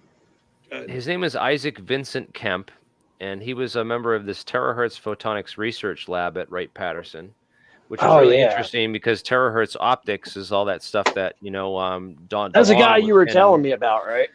That's like all the stuff that TTSA like has been kind of tongue in cheek talking about. They haven't been really releasing too much on it or talking about too much, but if you dig really deep into all that stuff, you'll find all that stuff about Tom DeLong talked about it a little bit on Joe Rogan in that first interview, but kind of really botched the with that fake TR3B he video botched that the he claimed was explanation. real. He's just been caught again posting more fake shit. Has I he know. fake? Oh, what? Yeah. What is he posting now? Let's see it, please. Another fake. I doubt I'm he'll really hit us with like copyright. starting to think. I'm really starting to think this is all part of like an bullshit. operation to discredit the real information. It's to discredit like the so people won't look into this stuff. So it's basically like this big operation to create this, like, hey everyone, look at this. This is the credibility of all of ufology, and we're just going to flush it down the toilet right in front of everyone so that everyone thinks that ufology has no credibility. That's almost what I think is like the plan of all this, is to really like hide the real programs, to make it all about ATIP and all this and Bigelow and all this stuff that went on in with Reed and the 80s and these later programs, to cover up for these earlier programs which go back to this Wright-Patterson. And what's going on? I think you're right on track. I feel the same way. We've talked I've about always this thought before. I've always thought that Roswell was my favorite case, just because it seems like you can never digest all of it. There's 100 books, there is documentaries, and like Jeremy is proving that if you go on at it with the scientific mind and look for scientists talking about stuff, you can find these interesting, let's call them coincidences, right? It's like you can never get to the end of the rabbit hole, though. You younger people, you want to see some really good Roswell material real quick, go to the Unsolved Mysteries TV show with Robert Stack. They used to cover Roswell all the time and have different witnesses and stuff on there. Those witness testimonies, you can never get that anymore. People are gone.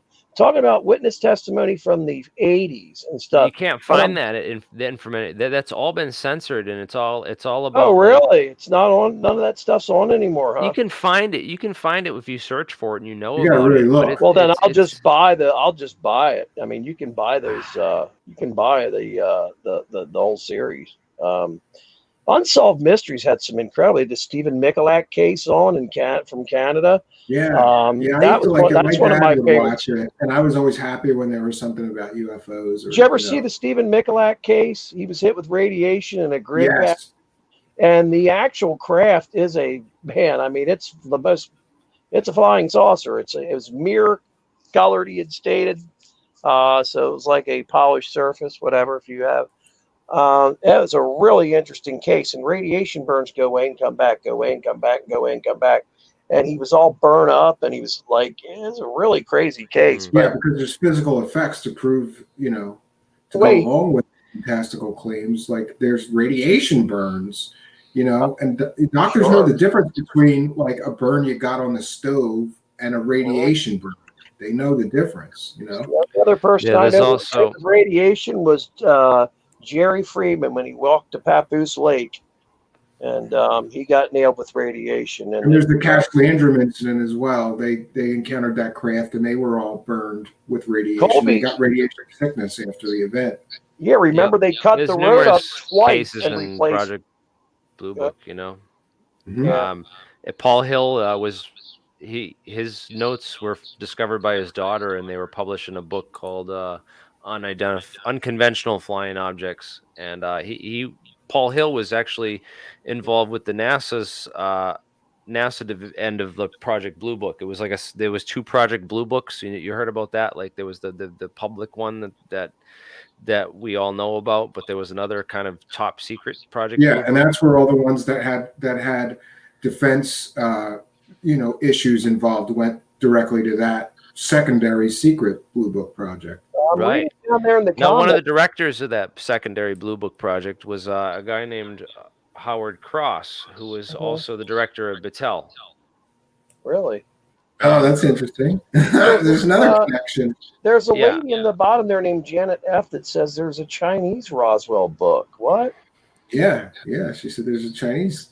I wouldn't surprise me if there's books in other languages or written No, by. I mean, does she mean there's a Chinese Roswell, like a crash that happened over there? I never heard of that.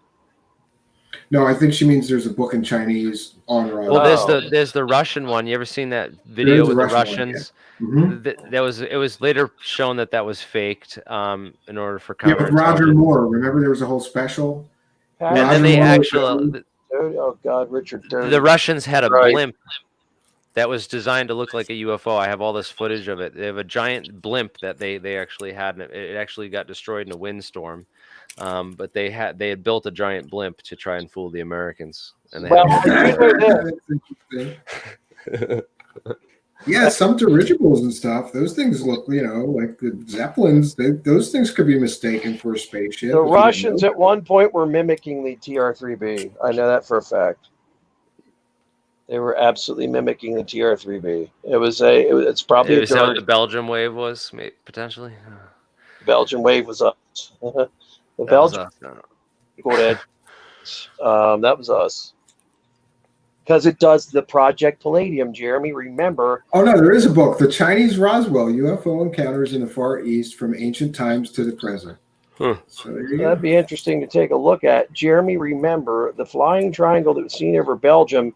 The guys were saying it would jump from one spot to the other and back and forth. And Ed always talked about a technology where we could make it look like there was 25 F-16s in the sky, and it would show up on radar. Everything would be there. It would give a RCS, a radar cross section. They could identify the craft just by the RCS. Now, with that said, that sounds a hell of a lot like what T.D. Barnes was talking about. He called it Project Palladium. He had talked about it. He claims that the Tic Tacs. Yeah, that's where they could they release a balloon and then they pop one balloon and then they instantaneously inflate another one in another 100 miles away to make it look like the object teleported and stuff. Yeah, yeah. He claims that. But that goes way beyond that. It goes way beyond that. There was a whole electronic countermeasures. Electronic countermeasures. Yeah, ECCMs and ECMs, but it was all that warfare technology, all that electronic warfare technology was actually developed out at Tonopah Test Range at a place called Site 4. Yeah, isn't that something else? There's the real S4 at the real S4. It's the most advanced RCS range in the world, which is radar cross section, and they used it. They tested it on the B-2 bomber, the F-117, anything that had stealth capabilities. They tested at S4, and guess what? That's where Bob got it from, because his good old buddy, oh Jesus God, I'm tired. Not Terry Tavernetti. That's the lie detector bullshitter. Oh boy, not Joe Vananetti. God, I'm losing my touch. Yeah, I've heard. I gave you the name. It's an Italian name. The guy was an electrician and actually worked at S4 at the Tonopah Test Range, and he had lost his job supposedly because he was in the car the second night they were out there at Area 51. They got pulled over. Oh God, I can't believe I can't remember his freaking name. It's normally it's like Carmen Getty or something like that. His name is Vincent Carmen Getty, maybe, or something like that. No, everybody has an Italian name. Okay, I know who you're talking about, though. Yeah. And that's been one guy that like sort of backed up God, bullshit claims of, I dropped him off at MIT. He must have went there. Yeah, he dropped him off at Caltech. Caltech, yeah. See, they used him for that too. The Bob Lazar prover maneuver. Yeah, I can't remember. Yeah. I can't remember the guy's name right now. I dropped him off to the library there one time. He had to be a. Yeah, I'll never forget. Like Corbell said, this is a huge revelation. We've got so and so dropped Bob Lazar off at the Caltech library. Yeah, I started calling him Scoop after that. Jeremy Corbell with the Scoop. He doesn't have anything. He doesn't have anything going on now. He's done. He did Bob Lazar. He did the best story he possibly could in the beginning, and that just that was it. He's going to go dig Dan Burrish up from wherever he's hiding from. I think. Don't you think that he would have come out so much better if that he would have put 20 minutes of critics in there in that movie? Right? Yeah. I would have loved it if he would have. Because then he would have said, at least he was fair and he gave some critics an opportunity to explain the other side of the coin. But he fucking all chips in, this story's true. Fuck anybody that doesn't believe it. And by the way, this is the first time we've all three been together publicly. So I'm going to put this on the record. Before the film was made, I was in contact with Mr. Corbell and sent him all of my research. Talked to him on the phone several times. He was very kind to me at first, promised me, here's what I said, I want to see the thesis. If he can show a thesis, you got to ask him about the thesis. Nobody writes a master's thesis and can't find it and produce it for you. So if he produces that for me, then I'll believe this. The Men in Black came and wiped my, wiped my education. I sent him everything I had, proving that Bob Lazar is a liar. He ignored all of it. And I know for a fact that I think you two gentlemen did something similar. Yeah, remember, I called MIT. I called MIT. Remember that? I sent the recording to everybody. And Corbell didn't care. By the way, the guy I was thinking of, his name is Jim Tagliani.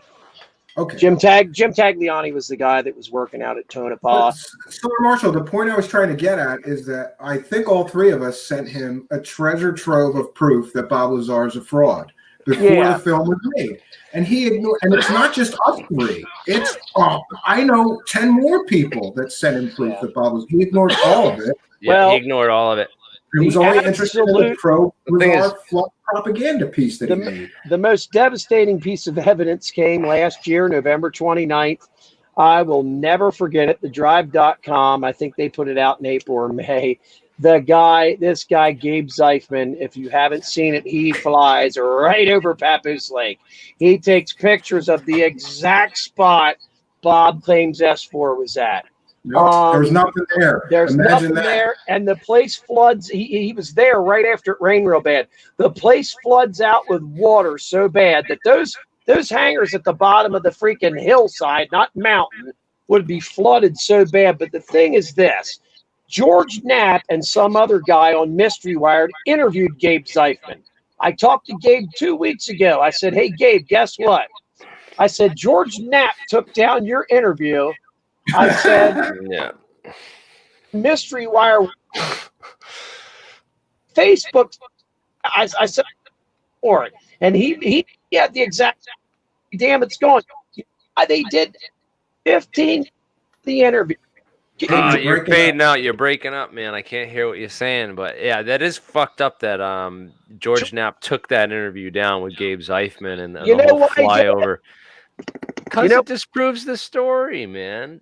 Yeah, George Knapp is pissed off at me still I sent him a transcript of the interview that I did with the police chief in Bob Lazar's business that was in the raid, and nobody ever mentioned fucking anything about Bob Lazar's crazy flying saucer stories. They were there for a murder investigation, and they floated this as some kind of proof. They're coming back to steal the fucking flying saucer fuel. No, they weren't. So I sent all that to George Knapp, and he basically talked to me like I was a child. You know, I know. he was like, And I don't these know how many people, murder the investigations you looked arrogance into. and the Yeah. I don't know what the hubris, I guess. It's like I met him in person when I was at I AlienCon. I like the walked guy. right I up grew to up him. watching him, and I love, I did love too, his man. But theories. it's like what you see of these people on through that one-sided view of the lens of a media is not the truth. It is just not the truth when you start getting into it and really Can you approach it. guys hear me better now? I met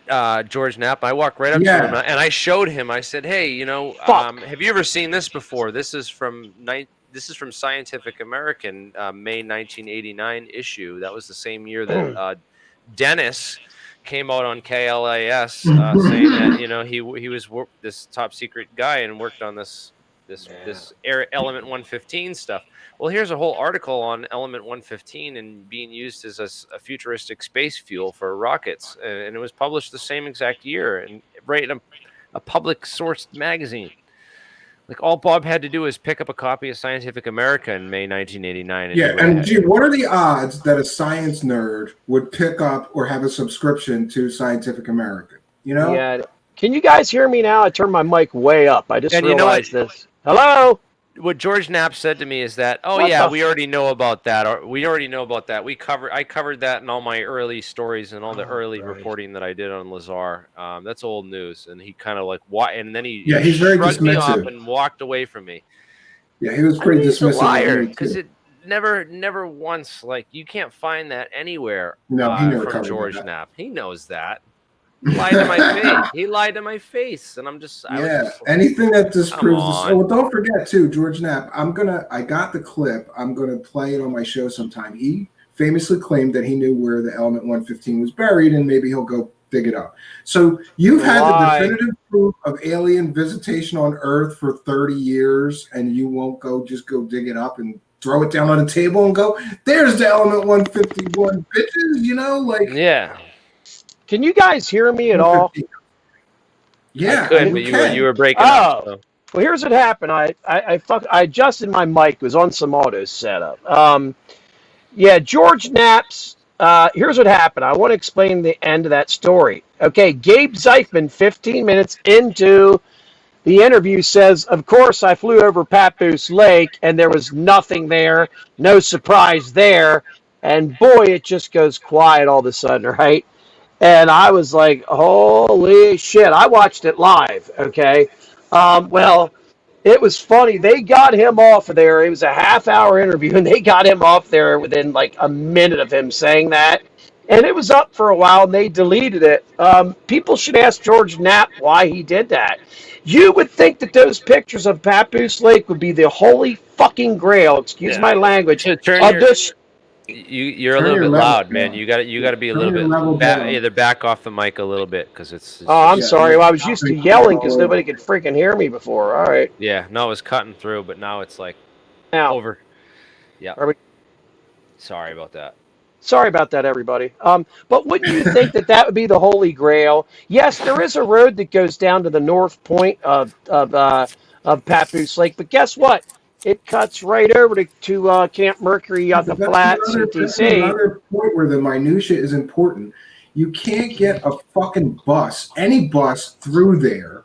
It's No. all sand and rocks and shit. Go get a bus and try to drive through that. You're not doing it without a good paved road. There's no good paved road anywhere on any of the sat maps, anywhere. So I Check already it out. knew that was fake. But that guy flying over it was just the final nail in the coffin of S4's bullshit and fake. He's going to fly over again. I'm not going to give you the dates. He's flying over. It's all set up. The true believer assholes are already saying, well, yeah, there's nothing there now because after Bob Lazar came out, they demolished They bulldozed the whole thing. Yeah, that's what Knapp told me in a private message. I'm like, George, guess what? I've got pictures of Papoose Lake from 52, 57, 59, 62, 69. Yeah, you can go the Russian ones. Oh, so check this out. I've been doing investigations into the Roswell crash site to try and find those original crash sites, like the St. Augustine site and the Foster Ranch site and all that. I've been going on working with another guy. He's been talking to the National Land and Air Survey people, and like they have a whole archive of satellite photos and You know, overhead you can share aerial you can photos. share a screen if you can, or if Do you so, want to. Jer. I don't have Oh, you the don't have it whole here. Okay, no, that's links fine. to it. You have to basically send them money and hire a researcher. There's a bunch of research teams out there that do the research and stuff, and you can look this up. I'll have to find the link and send it to you. It's in an email that I No, have. that's fine. But basically, you can hire these research groups that have access to these aerial maps and aerial photography. I'd like to get some stuff done on Papoose Lake, just for the record, and maybe even Groom Lake, just so we have that. But everyone knows that the real Area 51 isn't at Groom Lake in Nevada. It's actually at Wright-Patterson in Ohio. And That I agree with Yep. you on. That's Yep. where all the foreign They did technology on went. purpose. That's where all the secret stuff was. If you did find some aliens, that's probably where you would send that stuff. That's my opinion. Mm-hmm.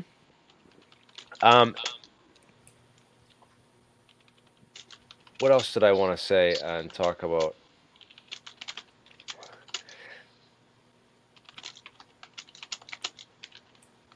Yeah, I don't know. I'm replying to the person on here known as the Sixth Sense by 6E Designs or whatever.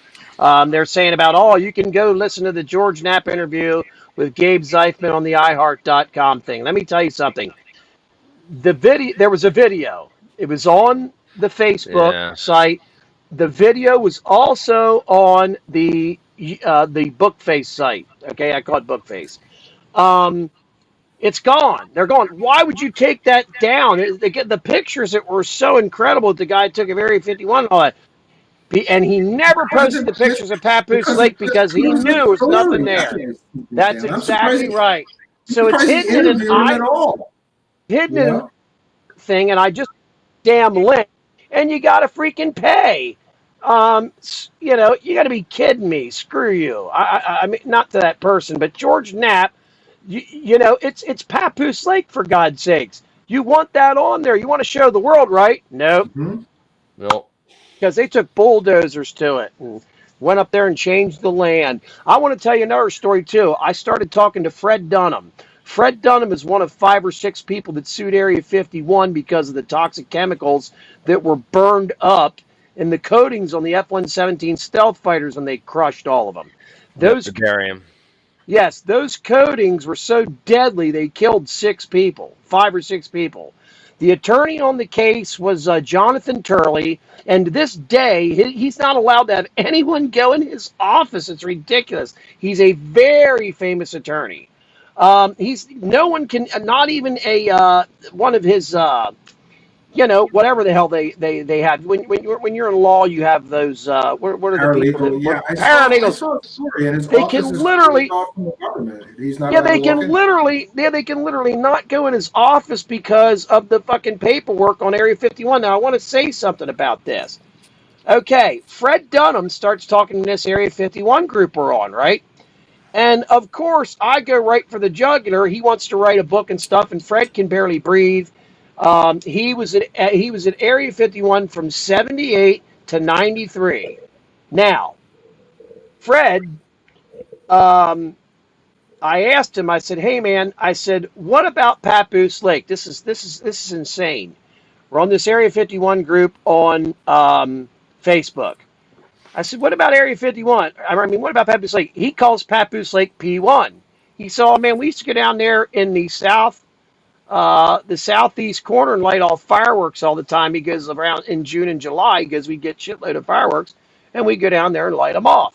And I'm like, "No, I'm not talking about that, man." I said, "What about the hangars down there or anything down there?" He said, "There's nothing down there but about 20 cinder blocks that we would light the fireworks off at." I'm like, "Interesting." I said, "So you mean to tell me, as a security guard, you never had to go down there? You never seen anybody coming in and out?" He goes, "There was absolutely nothing there except every now and then it would flood out with water." And I asked him the years he was there. He said he was, there, like I said, the years he would have been there when Bob Lazar claims he was there, and he called Papoose Lake P1, and he just laughed about Bob Lazar. He said it's all a lie. 2 days later, the entire Facebook site is taken down. Luckily, I grabbed that. Remember, Jeremy, I sent it to you. I grabbed the comment the guy made. It's weird how stuff like that disappears, man. It's like... Yep, it was taken down, and it was supposedly because that freaking idiot. Yet Bob Lazar gets to be on Joe Rogan. You can find his story anywhere. His documentary was up on iTunes, for Christ's sake. It's And book people think on- that that's the book on secret. Amazon. Yeah. People think Your that Garnu shit's got- top secret. So, listen, there's an important question because I could have misspoken, but I believe that there are Russian satellite photos of Area 51 for every year that you could get currently. Oh, So yeah, they if would have someone seen him wants to building know- the place. You just made a claim that there was aerial pictures of S4 from the time Lazar claims he was there. So where are the pics? Bob has one himself. When the Soviet Union fell, John Farad, one of Bob's best friends at the time, he's the one in the video where Bob does the hydrogen Corvette thing. John Farad. He paid somebody 10 grand to get a satellite image of Papoose Lake for the S4 sports model tester's model. Okay, so they get the satellite image, and there's just nothing there. I think Bob was hoping for a building to be there. He just absolutely thought something was be there because he's so arrogant.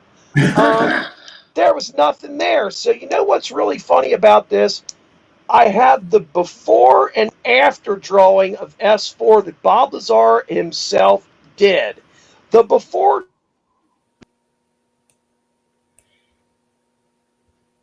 Do we lose you? Where'd he go? I guess we lost him. No. Right in the middle That's of it. that. They cut him off. They cut his mic. They're like, nope, too much Oh, yeah, information. he just plowed out too. So No, they don't want that stuff getting out, man. yeah, Cut it's his the mic. cabal. It's the cabal. Yeah, but Cut his to my mic. knowledge, though, alien scientists, and really correct me if I'm wrong, I think that there is Russian satellite photos. They might be hard to get or come by, but like it was the most secret U.S. base in America. I'm sure that the Russians were taking satellite photos of it. I guess a more accurate statement, Vanessa Thor, would be that I've seen many satellite photos of the area, including Google Maps now. And there's no indication of any sort of structure there. You would need a guard check. You would need roads. You would need some infrastructure if you had people working there every day. And it's just not there. But I can try to send you some satellite photos that show S4 and nothing there. The thing is that There we go. We got him back. He got That was S4 because weird. Site 4. It was Site 4, and that was at Tonopah, and he copied that information because he had heard it from his friend there, and knew a little bit of something about something, and that's Well, the funniest thing about it is this. Jeremy Corbell and George Knapp both tried to convince people you'd have two S4s in one area. It's all on the Nellis Test and Training Ground. Area 51 is actually run by Edwards Air Force Base. It's known as Detachment 3, which Ed was the only one that ever said that back in the day. Here's the thing. Why would you ever have two S4s? How confusing could it possibly be? That's what it said on Ed's paperwork, because we were like, wait, Ed, show us the paperwork that proves you worked at Area 51. And he says, oh, look, Edwards Air Force Base Detachment 3. Yep, remember that? Absolutely. Yep. I'll never forget it. And that paperwork was from 79, and that is the year that Ed was spotted in the hangar with the second F-117 stealth fighter, and his daughter said, absolutely, that is her father, and I believe her. It's Ed. I know how Ed stood. I knew how he walked. He had some pictures. But he was also stationed at Nellis, right? Nellis is... Yes, he was stationed at Nellis at the time. Yeah.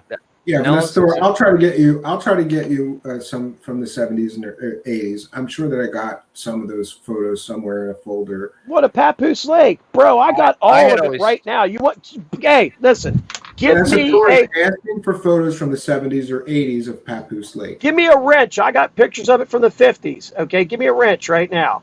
I have all those saved too. Yeah, I have it all, man. Yeah. Well, my point is that she just wants to see them, so yeah, it's not. Well, believe me, it's shocking because they're really good. Send them to me and I'll put them on Twitter or whatever. USGS and spy satellite images. Hang on a minute here, man. I'm sorry, but this Bob Lazar thing, I'm out to educate. And you can share your screen if you're on. Yeah, a PC. I'm not about to debunk the fact that the government has recovered I'll share my screen.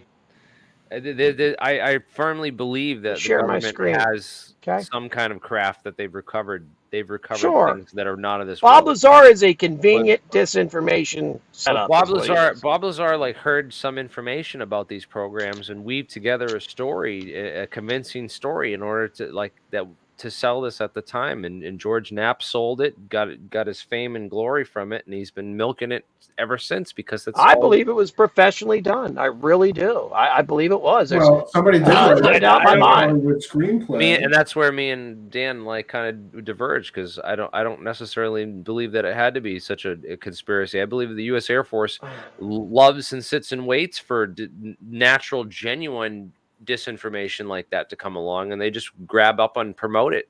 And, Well, let's put it this way, Jeremy. Let's put it this way. More than con artists. That's what I believe. Well, Jeremy, let's put it this way. Right. Let's say let's put out there by any three-letter agency. I think they were just con artists looking to make. Let's say they didn't have help. Let's say they didn't have help. They sure as fuck use it. They've never come out and officially denied the story. They love it, in my opinion. Yeah, oh no, that's what Absolutely. Jeremy's saying. Is these are convenient idiots, that they're useful idiots that they can. And use. you're talking to the only guy on here that knows. I know freaking Gene Huff. Gene Huff and People are I looking for talked flying for a while. saucers. They're not looking for super secret drones and stealth drones and drones with, advanced weird methane pulse engines that they're developing out there. They don't. Can I share my direction. screen, by the way? Can I Yeah. do that? Okay, hang on one second here. I want to go over some pictures. stuff. Yeah, get some Let's pictures. go over some Bob Lazar shit. All right, are you ready? Yeah. Hey, hang on here. Let me share. I just want to know. Okay, hold on a minute here. Well, me and Dan, I put together BobLazarDebunked.com based on a lot of the research that You're full myself screen and Dan now. have done. Should I share my audio too? Do I hit that as well? If you're going to be sharing something with audio, but fair Yeah. use. Share entire screen. Why won't it let me? Yeah, maybe it's not going to work for you. I don't know, bro. What the hell? Hold on a minute here. Application window. Hold on a minute here. You're sharing. Oh, here we go, bro. Here we go. I had to click on something. Okay. All right. Now That sure as hell don't look like what I want to show. There we go. Can you see that? Yeah. Okay, but I can't see what's up. That's the problem. Hang on here, man. So you can see this page here. It says theotherhand.org. Can you see that? Yeah. Oh, wait a minute. Okay. Let me take you. There's for some reason I can't Yeah, I see have to have what you I'm doing. soloed for you to share, so you're good. Okay. All right. Right now, I'm going to show you some images, and we're going to start in 1952. This is a USGS aerial view of Papoose Lake. Yes, it's the U.S. Geological Survey. That's what That's they said. right. They said that USGS has all the photos and stuff. This is not that good, but it gets way better. But just take a look. You're going to notice this brighter section here that people have always been kind of focused on. And I call this the boot of Italy, if you will. Okay, now watch this. This is from 52. Let's go to 59. Okay, 1959, much better picture. Right here in this section is where S4 is supposed to be.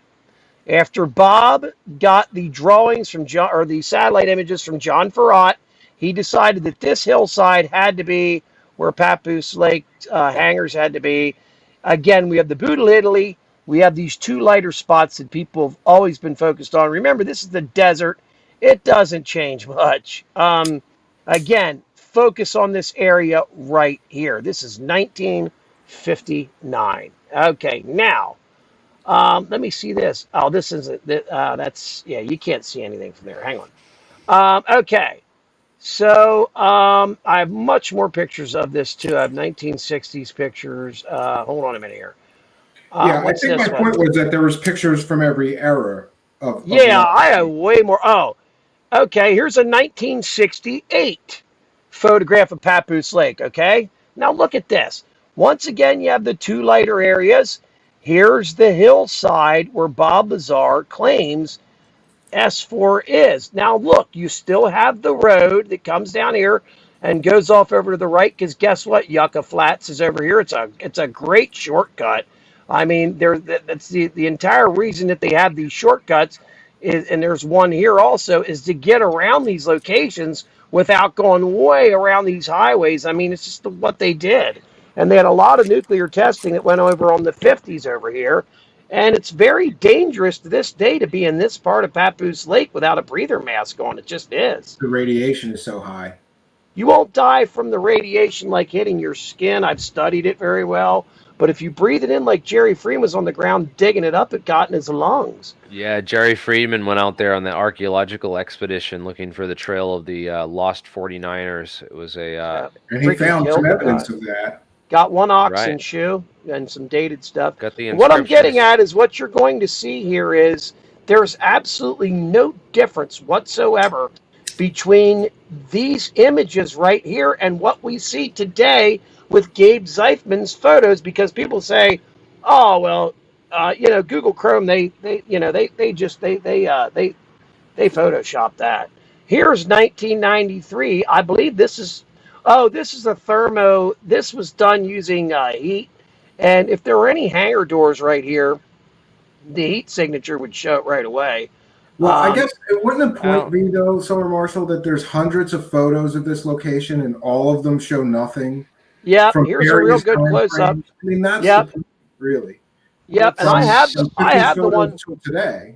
Yeah, that's Wouldn't the whole it be thing. It hasn't important that, changed. like, that there's no there's no papers, there's no scientific trail of academic papers or research scientists for me to follow there with Bob Lazar. Like the thing that gets me as a physicist studying this is that the paper trail leads to back to a bunch of magazine articles and the old books, like high school chemistry books predicted element 115 Yeah. back in the 70s.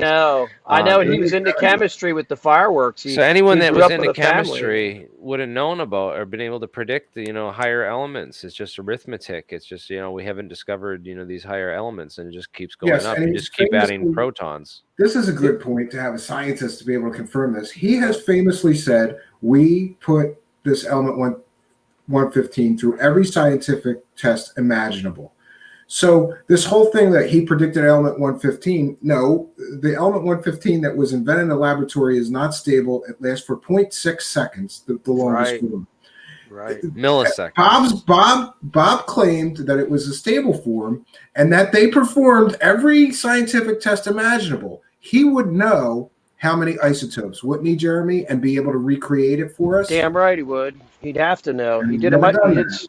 dramedy. Listen, man, the guy he claims that he's the one that found out it was element 115. He said that Los Alamos, this was his quote on the Right. Billy, was too stupid to figure out that the material was element 115. He said they just called it LA 1000 because the material scientists at freaking Los Alamos. Yeah. But are you kidding me? I've worked in different places. Yeah, they have mass spectrometers. They have all kinds of spectrometry. Well, They Jeremy, could have wouldn't that be like one of the first tests you would put it through mass spectrometry, and then wouldn't that give you the isotope count? So you Yeah. would know. The whole point I'm trying to make is this argument about the stable version that he describes versus the unstable, and he's saying someday they may discover how many the right isotopic one. And then he talks about it later. He Look at has that he doesn't talk about any of like the types of testing that would have taken place back in the original interviews. It's only like later on in the interview he did in like the late 90s, early 2000s. I forget. I wish I had a running track of all the interviews that he's ever done, but it was a more recent. It was a more His story recent never one. changes. Yes, it does. Everybody It check does. this out, man. The Gabe Zeifman photograph that I just love the most. Here's that lighter area I talked about from 52, 68. The science 91. trumps all of this, though. It's because Right here's that hillside. Right here's the hillside that Bob claimed the hangars were in. Right here we have nothing. There would be a road, and that's what's so ridiculous. Bob's like, "Yeah, with the buddy system, only 2 people and Dennis Mariani were allowed to get on the bus. Yeah. Why would you use a bus and not a Jeep?" Dennis Only- Mariani is another name that leads nowhere. All that we were able to find was the Mariani UFO case from the 50s. No, It was like but that Mariana UFO case. No, Jeremy, remember I found Mariana. a famous. Remember I found a famous salt flat racer named Dennis Mariani because there's only about 6 people in the world named that, and he has a son named Dennis Mariani Jr. What did Bob Lazar do? He raced his jet car on salt flats. It's kind of weird, Yeah, isn't it? yeah, Because that when is- you lie, that is- you want to memorize a name, and sure enough, they raced on some of the same salt flats. Yeah. You know, now here's that section. Here it It's is. amazing when you do that kind of intelligence research, like especially into the names, like magnetohydrodynamics, says that was like I look at all the physics principles and all the physics topics that Bob Lazar has talked about to see where it leads you to. That's you know? what he was supposed to write his master's thesis in. Right. Like, You do a search for all those key terms because the scientific terminology is a very key thing, and that's one of the things you're dealing with classified programs is they change up the scientific terminology to obscure it, and so you can't find it. But it's also a very specific kind of thing. So it's when he talks about magnetohydrodynamics, it's like, all right, Fluid well, dynamics. if he know what the wrote a fuck he's paper on talking this, about. he would have had to study under the relevant experts in the field and been under their and cited their curriculum. Couldn't even name a professor. And then other subsequent research should have been able to cite his research under the curriculum. So like there's this whole thing called the curriculum vitae, and your tracing of your curriculum through the academic career, and that stuff doesn't disappear. The government can't just delete that kind of stuff. I mean, there's other research that you do that you're not allowed to publish, and you're and stuff like that, as we've discovered. But just look at that image right there. There's never something like this where the paper trail and the trail of information just leads to this fucking black hole. It's a dead end. This is so beautiful. Every road that I've traveled looking for it's made up. It's been made up. Oh, this is so beautiful. And that's proof. That's proof that it didn't come. There's no sorcery to it. It's just made up. It's just imagine. It's imagination combined with a bunch of little bits and pieces of real information. Sure. Is everyone to lend it credibility? Is everyone looking at that? That was November 29th last year, folks. Look at that. No, I think you're not sharing the right image still. What? This is the hillside where I'm showing the hillside where this is exactly where the hangar should be. Do you see that? Yeah, but I think you shared that a while ago. So if you're trying to share, no, I didn't. This was taken from the side of Gabe's craft. Here's his. I believe he flies a Cessna 180. That's what that looks like to me. Yeah, I believe that's a Cessna 180. Down here are the two light spots that I had talked about before. This is exactly where Bob claimed the hillside was, where the hangars were. Now, I want to show you a couple more things real quick. I want to show you. Well, and here, this is just a blow up that the Area 51 rider did. Again, he took this smaller spot, which is supposed to be where the hangars were, and then he blew it up just to show you there's nothing there. Look how flooded that is. But anyways, I want to show you. Just hang on here. He was. Oh, okay. Here are the Bob Lazar drawings that Bob did of the hangar. Now, I want to show you something interesting here. This drawing here was after. Okay, this was. You see an airplane sitting here. You can't see it. I'm telling you, you're not sharing the right. You're not sharing the right screen. You're not on the right screen. You got two screens going, and all I can see is that old image. I can see the 1954. Share one tab at a time. There you go. Wait a minute here. Now we can see that. Now you got to share it over to that screen. You got to bring whatever you had on the other screen over to that screen. Okay. Damn it, where was I? Can you see this? No. You see Bob and his buddy Jeremy? No. No. Damn it. Hold on, man. You got to share Chrome tabs. That's the easiest way to, Well, then I can't share my files. I want to share files, man. I've got pictures. Share like an image viewer app. No, just bring it over to the other screen. Easier said than done. Hold on a minute here. Tell me. We should be wrapping up. Where is this at? We're at 3:30 here, so. 3:30 in the morning. Right? No, Holy 3 3 hours. and 30 minutes. 30 minutes. Well, hang on one second We here. kind of like barged in at the tail end of his live stream and forced him to extend it for another hour. Can you see this? Can you see any of this? Yeah. Can you see No, this? you're not sharing the right screen. So can we stop the share screen if it's not going to work? Yeah, I just did. Fuck. There we go. Sorry about that, bro. I'll have to. No, I didn't know. Here I am showing everybody what I think. The problem is I couldn't flip back and forth and see what I was seeing. I've never had this problem before, but then again, Yeah, we'll figure it. or what the hell was going on? We'll figure it out before next time. We could do it offline and try. Well, it. it's really important. I wanted to show how he changed the drawing once they got the satellite images. Man, Completely different none of drawing. that's.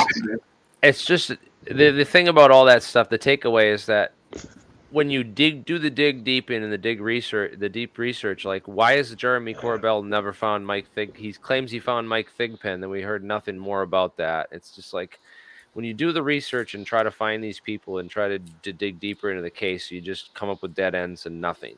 Dead ends and nothing. That's what I've gotten. Yep. And that's a good sign that it's not really legit, and it's not something that should be seriously promoted or entertained, especially if we're trying to convince real people about this, because element 115 is probably I go to I had the recent propulsion conference, right? So we go to like all these propulsion conferences, and I've been getting in on Jack Sarfati's email lists, and Ron Kita's email lists, and all these top guys in the propulsion and scientific research field, and we've been getting all their email lists, and then we've just been hosting these big conferences to talk about reverse engineering, and just inviting everybody in to see who shows up. You know what I mean? And Jeremy, that's on a Zoom group. I gotta become a part of that, man. I'm Jeremy's really doing something. Jeremy's doing what the TTSA should be doing.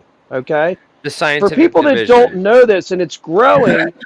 I was hoping we can eventually get Hal Puthoff to come on, because everyone's like, "Where's Hal?" Everyone's on there like, "Where's Hal Puthoff? He should be on here. Why isn't he here?" He's not. Bigelow owns his testicles. He's not going anywhere. No, yeah. Bigelow is the one that told when the Zeta Reticuli tube company was formed with Bob Lazar and Big Bob Bigelow. Hal Puthoff's the one that told him. He's like, look, this guy, and I think Eric Davis. They said, look, this guy is not a freaking physicist, man. He's not. They both called him out before. And but what's funny is you have these people all work on the same team and bring Bob up all the time. I'm so sick of them comparing the Tic Tac that turns on its side allegedly, even though it's the camera spinning. Well, I mean, this is all the Bob top. Said, this is the top propulsion physicists in the country, like who go to these conferences and these meetings, and no one's talking about element 115 as like. No, they know it's bullshit. And the more and more time that goes by, every now and then I'll get a message.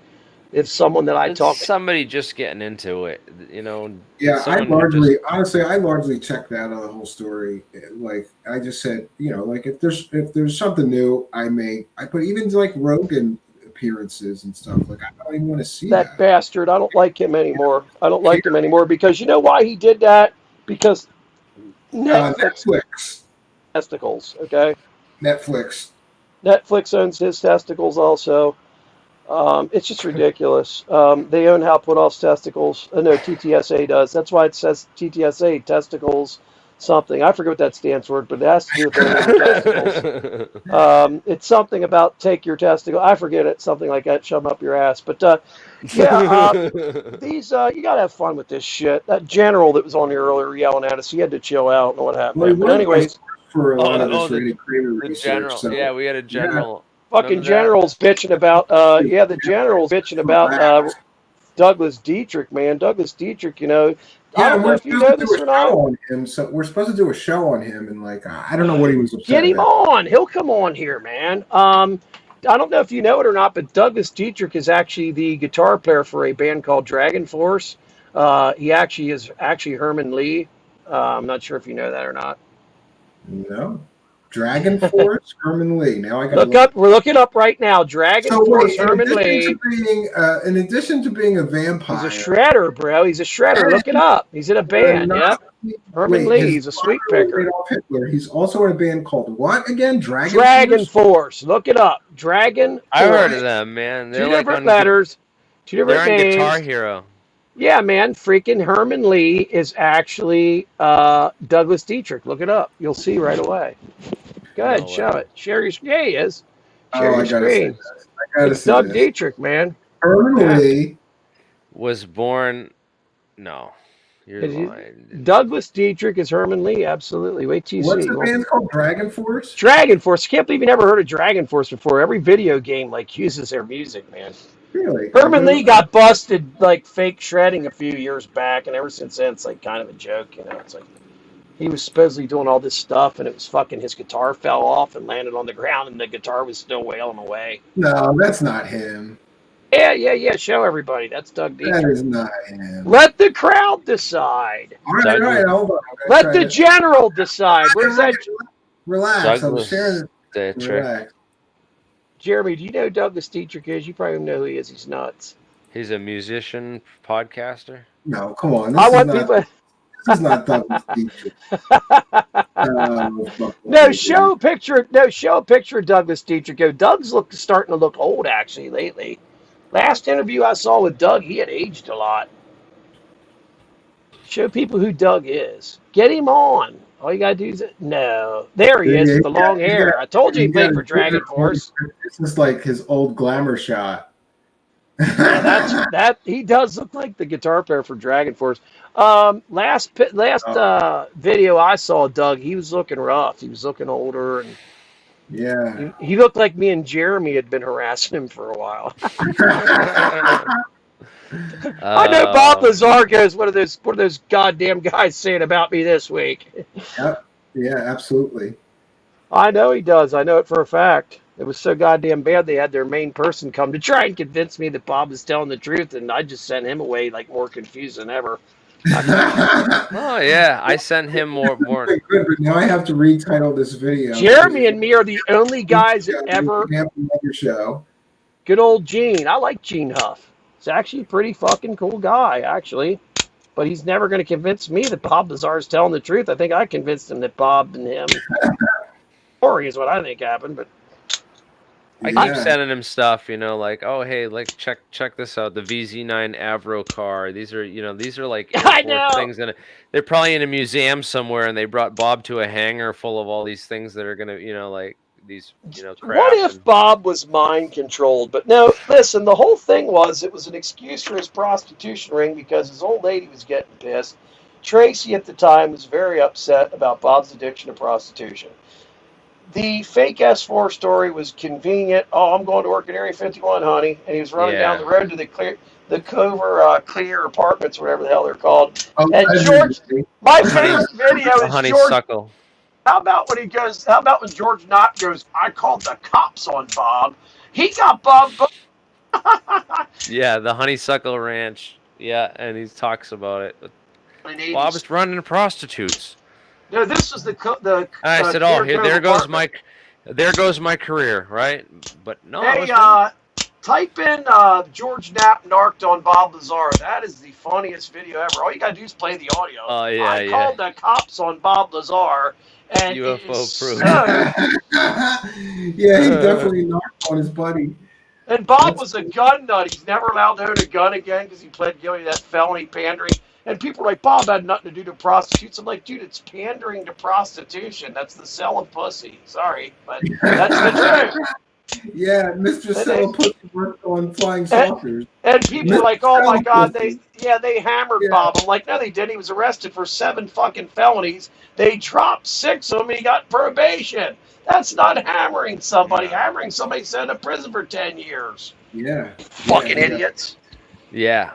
If he was leaking those kind of secrets, they would have sent him to prison for that or longer. I think the reason why he got out of it is real simple. He had a glory hole, bro. He was filming the cops that were banging prostitutes. He had Vice Squad guys in there, man. He was filming their license plates.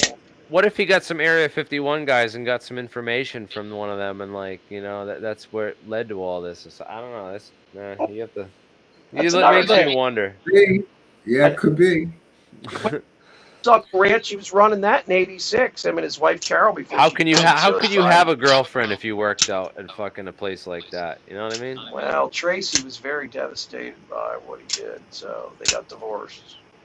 Yeah. When we talked to Tracy, what did Tracy say? Well, Kevin Moore supposedly talked to her, and she told him that she was, devastated by his addiction to prostitutes. She said it was unbelievable, but You know, I mean, I don't, you know, listen, if you're going to be hooked on hookers, don't have a wife, you know, if, you know, but I'm not one to That's judge, good but marriage advice. If you're going to be dude, hooked on hookers, don't get yeah, married. well, here's the whole thing, man. This is so bizarre. Bob Lazar is so fucking bizarre. If you really get into looking into this guy, it's so fascinating. The guy marries Tracy Burke on a Saturday afternoon at 2 o'clock in the afternoon somewhere. And Bob doesn't drink, so it wasn't a drunken marriage. He's not divorced from Tracy. She commits suicide on Monday. I mean, it's just so That's the tragic crazy, part of the man. story, It's yeah. Yeah. Well, didn't Tracy tell Kevin Moore that if you want to know the real story about Bob Lazar, look up a guy named Clark Rockefeller?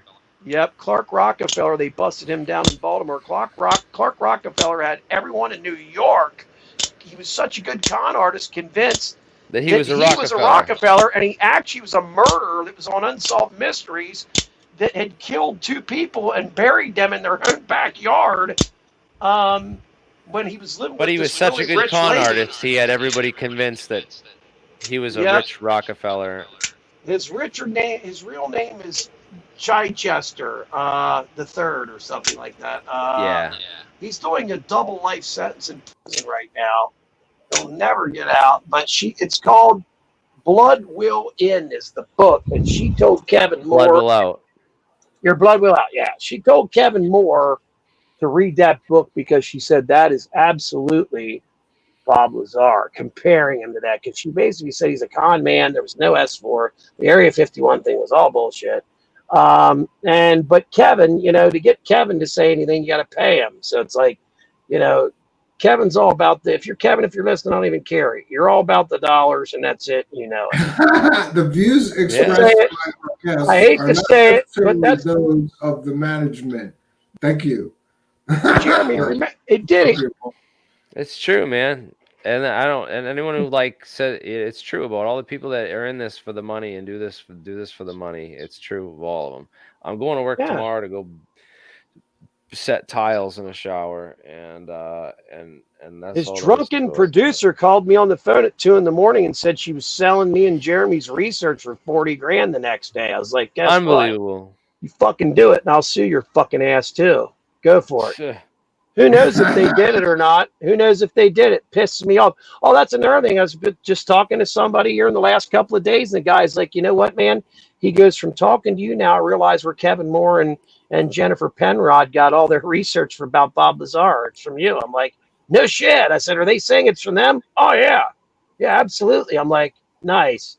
Very nice. So, Kevin, if you're listening, screw you again for doing that to me, you fucking creep. Both of us, man. Screw Yeah, it. it's We gave him bullshit, all man. the leads. We gave him all the leads and showed him exactly how to get a hold of Tracy and where to meet her. And yeah, everything. We showed him everything, and what did they do? Tried to screw us. I mean, the story's not for sale. I want the story out there for free. I want everyone to know the truth about it, because the bottom line is this: it's about the truth. And believe me, I wish the story was true, because it was my favorite story in the world for a long time. Me too. That's what got me into studying all this. I Damn wouldn't have right. been a physicist if it weren't for any of this. That's true. That is true. Jeremy was obsessed with Bob's story. So was I. I mean, it's like, and then when you start talking to people that are involved in the story, you start getting more and more let down every day. And I'll never forget the day I kind of turned on John Lear on the old Open Minds forum. I was like, John, I got a couple of questions for you. Oh, go ahead, Dan. Oh, he did not like the questions I had for him, because shit just started adding up. He sent me some videos that no one in the world has but me on DVD and CDR. And I just kind of noticed, remember, Jeremy, the famous deal where Gene Huff walks up to the camera when they're filming the UFO, which I think is actually one of those Chinese lanterns, when they're filming the UFO, okay? And Gene walks up to the camera. Back then, those cameras could hear everything you could possibly think of.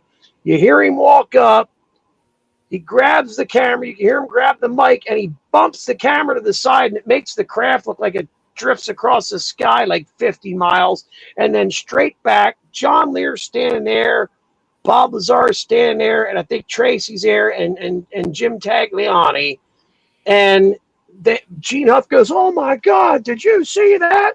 They're all watching it, and they all go, "No, what happened?" He goes, "Oh my God, it went boom, woo," like that. Remember, Jeremy? Yeah. And it was Gene Huff hitting the camera. It's like, man, how much practice did they do to get that down right, you know? And you can see Gene you can hear Gene kind of going, "Come on, come on. That was it. And because it looked so good, it looked like it darted across the sky. And that's when I was like, oh my God, I'll never forget it, man. I'm sitting in the same spot I'm sitting in right now. And I just put my hands, like my head between my hands on my forehead, was just like, oh my God, this is all bullshit. This is back in 2009. I'm like, this is all bullshit. Oh my God. From that point on, just started really, and I knew Ed, and Ed always was like, Bob's a liar. And I gave Bob the benefit of the doubt, and then Ed just really, man, let me explain some things to you. Yeah, we had the forum back in the day. We were really trying to explore it, and that was like we were making so much progress on a lot of these cases, and then the whole thing. We had the best forum ever. I think somebody, possibly Jeremy, because we were stealing so many people from ATS, that somebody from another forum might have trashed us. Remember, we've been trying to figure out for years, or the government. We had the best fucking forum there was. It was fantastic. And it was gone. It was just gone. Remember that? Tell everybody what happened. His forum was just gone. I had set it up from like with all these topics preset, and then we got a whole bunch of trolls started coming on and posts and everything. I was making. No, John Lear and I are still good friends, Vanessa. I had ads set up on that forum. I was making at the peak. I was making. I can't even remember. It was like I think I made $4,000 in 1 month at the peak. Yeah, you did. AT&T was starting to set. And I was like, I was ready to quit my day job and just be a moderator and just do truth full time on the internet. And every time I've gotten close to that, they've cut it off for me. Yeah, that had 6,000-7,000 posts on there, man. It was incredible, man, and it's all good shit, a lot of it. And what was cool about it was this. There was a lot of us that disagreed about a lot of shit. We didn't all agree on anything. No, and that's perfect. I didn't want an echo chamber. You know, you guys in your 9/11 shit. I didn't pay attention to that shit. Everybody, as long as people are respectful, like that's how we try to be here. You know, everybody's job. If they're not. Except the general got all pissed off about Doug. Yeah. Let's let it go because I don't know what's going on with him. I'll talk. No, I'm just laughing. It's all good, General. You can come back where he's at if you want. But anyways, I'll just send Lee Veltman after your ass. It's all over. Yeah, I'll send an Astro Assassin against or CW Channer. All 4'2" of them. Hey, hey, by the way, let me ask you something. How comes the girl ain't on CW's show anymore? They broke up. Did they break up or something? You know, I don't know. He doesn't talk about anything personal anymore. I know she's not on the show anymore. I think they're living separately. It's none of my business. Well, it's very similar to what fucking happened to me in the last couple of years. And I think a lot of it had to do with UFOs and drugs and everything else. But yeah. You know, there's worse things to lose a woman over, or better things to lose a woman over, though. I'm pissed off. I want my girl back, but she doesn't care. So she will one day. I guess you gotta wait her out. Well, no, she's like a dude. She's like a 20. She's much older than 21, but she acts like she's 21, man. Dude, I'm not into going to fucking bars every night. I'm not into having a hangover. I'm older, man. I like to be at home. I don't, COVID-19's perfect for me because, it just works, I guess. I don't fucking know. Yeah, this is still going on. I've noticed zero change in my life. Except you got to wear a mask into a store. Yeah, except I got to wear a mask to the bank now. Cambion, you and me, because we're in the same state. I'm predicting the Monday after Thanksgiving we're going into lockdown. That's my prediction. Okay, we'll see what happens. I think you're probably right. They want all the money from Black Friday, or is that racist? That Friday you spend all the money. Apparently they wanted for black in it. I don't understand why. The corporations won't let them approve they won't. It's all politics. The corporations won't approve the lockdown until after Black Friday, and then So they get their money.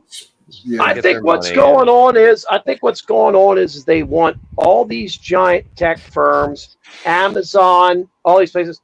They want them to completely control all the sales of everything, monopolize it, and just who cares about small businesses? Fuck them. It's so insane. It's politics playing medicine, and there's no reason if only one person in 350,000 people under the age of 65 are affected by COVID-19 to shut the entire country down. One person out of 350,000 people dies under the age of 365. The flu takes out a hell of a lot more people than that, man. The flu takes out the way flu more, deaths bro. are now getting blamed as COVID too. So I know. Yeah, well, we'll see what happens going forward, but this is a whole other topic, and a topic I try to avoid here. I know. They'll ban you. It's going to affect us, guys. Yeah. To me, well, it's going to affect us. Okay, I want to pick up something else too. How about we pick up maybe like once a month we'll pick a UFO topic, like a case that happened, like the Stephen Michalak case and stuff like that, and yeah, we can do that. And we could cross promote. We could show the show on Jeremy's channel and your channel, or however you do. Yeah, we can simulcast it like that. I don't have a channel, but I'm thinking maybe I should start one, because out of all three of you, I'm probably the only one unemployed right now, right? Well, I'm barely unemployed. I'm unemployed, so I'm barely employed. Oh, are you unemployed too right now, Steve? Basically, I mean, I used to, do my little computer business, and that was mostly in-home service for people. You know, you break your laptop, I just come to your house and fix it if it can be fixed. What's happened? Well, nobody wants you in their house, bro. So, it right. has just been destroyed at what was a good, decent business, you know. Did you find Hunter Biden's computer? That's what I want to know. Hunter Biden's laptop. No, that laptop. You know what? Let me tell you something. If I had found that laptop, I'd have got $500 million for it. I know you bastards are going to steal the election. Okay. Yeah, got $1.5 billion from the Chinese. I'm only asking $500 million to keep you and your dad out of fucking jail. Okay. $1 million. That's all I wanted. I would settle for $350. And then me and Jeremy. 150 million, so I can fund my anti-gravity lab and experiments. You fuckers got enough money already, you know. No, Jeremy, we'd have needed 250 million, so we'd have another 100 million left to party with. Yeah. Well, friends, listen, it's been a long show, and we're going to hit 4 hours soon if we're not. And this is like a second show tacked on to the first show that I didn't have plans to do. I got to watch my kids tomorrow, so I got to wrap things up here. But I got to watch my kids tomorrow. That's funny. Yeah. Well, fuck, man. Like, they're not sending them to school anymore, are they? Well, the good news, here's the good news. My older son is autistic, and they have finally caved the local school district. They were trying to force remote learning, and he can't speak, let alone sit in front of a laptop for 5 hours a day with me holding him. Jesus. So they do that one day a week, and then the other 4 days he's in school. And my 4-year-old is home with me. So hold on a minute, 1 second. The 6 cents by 6 design. Yes, Solar Marshall, I have no links for you.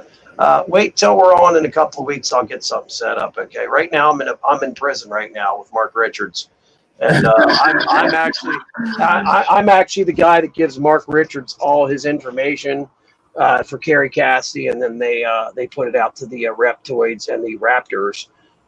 So until I get a website in my prison cell with Mark Richards, I'll have one in a couple of weeks. I'm going to ask. Okay, good. And on that, I think we're going to bail out of here, friends. I want to thank everybody for joining us, especially my surprise. I didn't know we're being guests. Jeremy Rise, Alien Scientist, and of course, Solar Marshall. Until next time. And you guys can stick around and play us out. Until next time, friends. Had a great time. Yeah. Until next time, friends, God bless all of you. Please come back for tomorrow's show.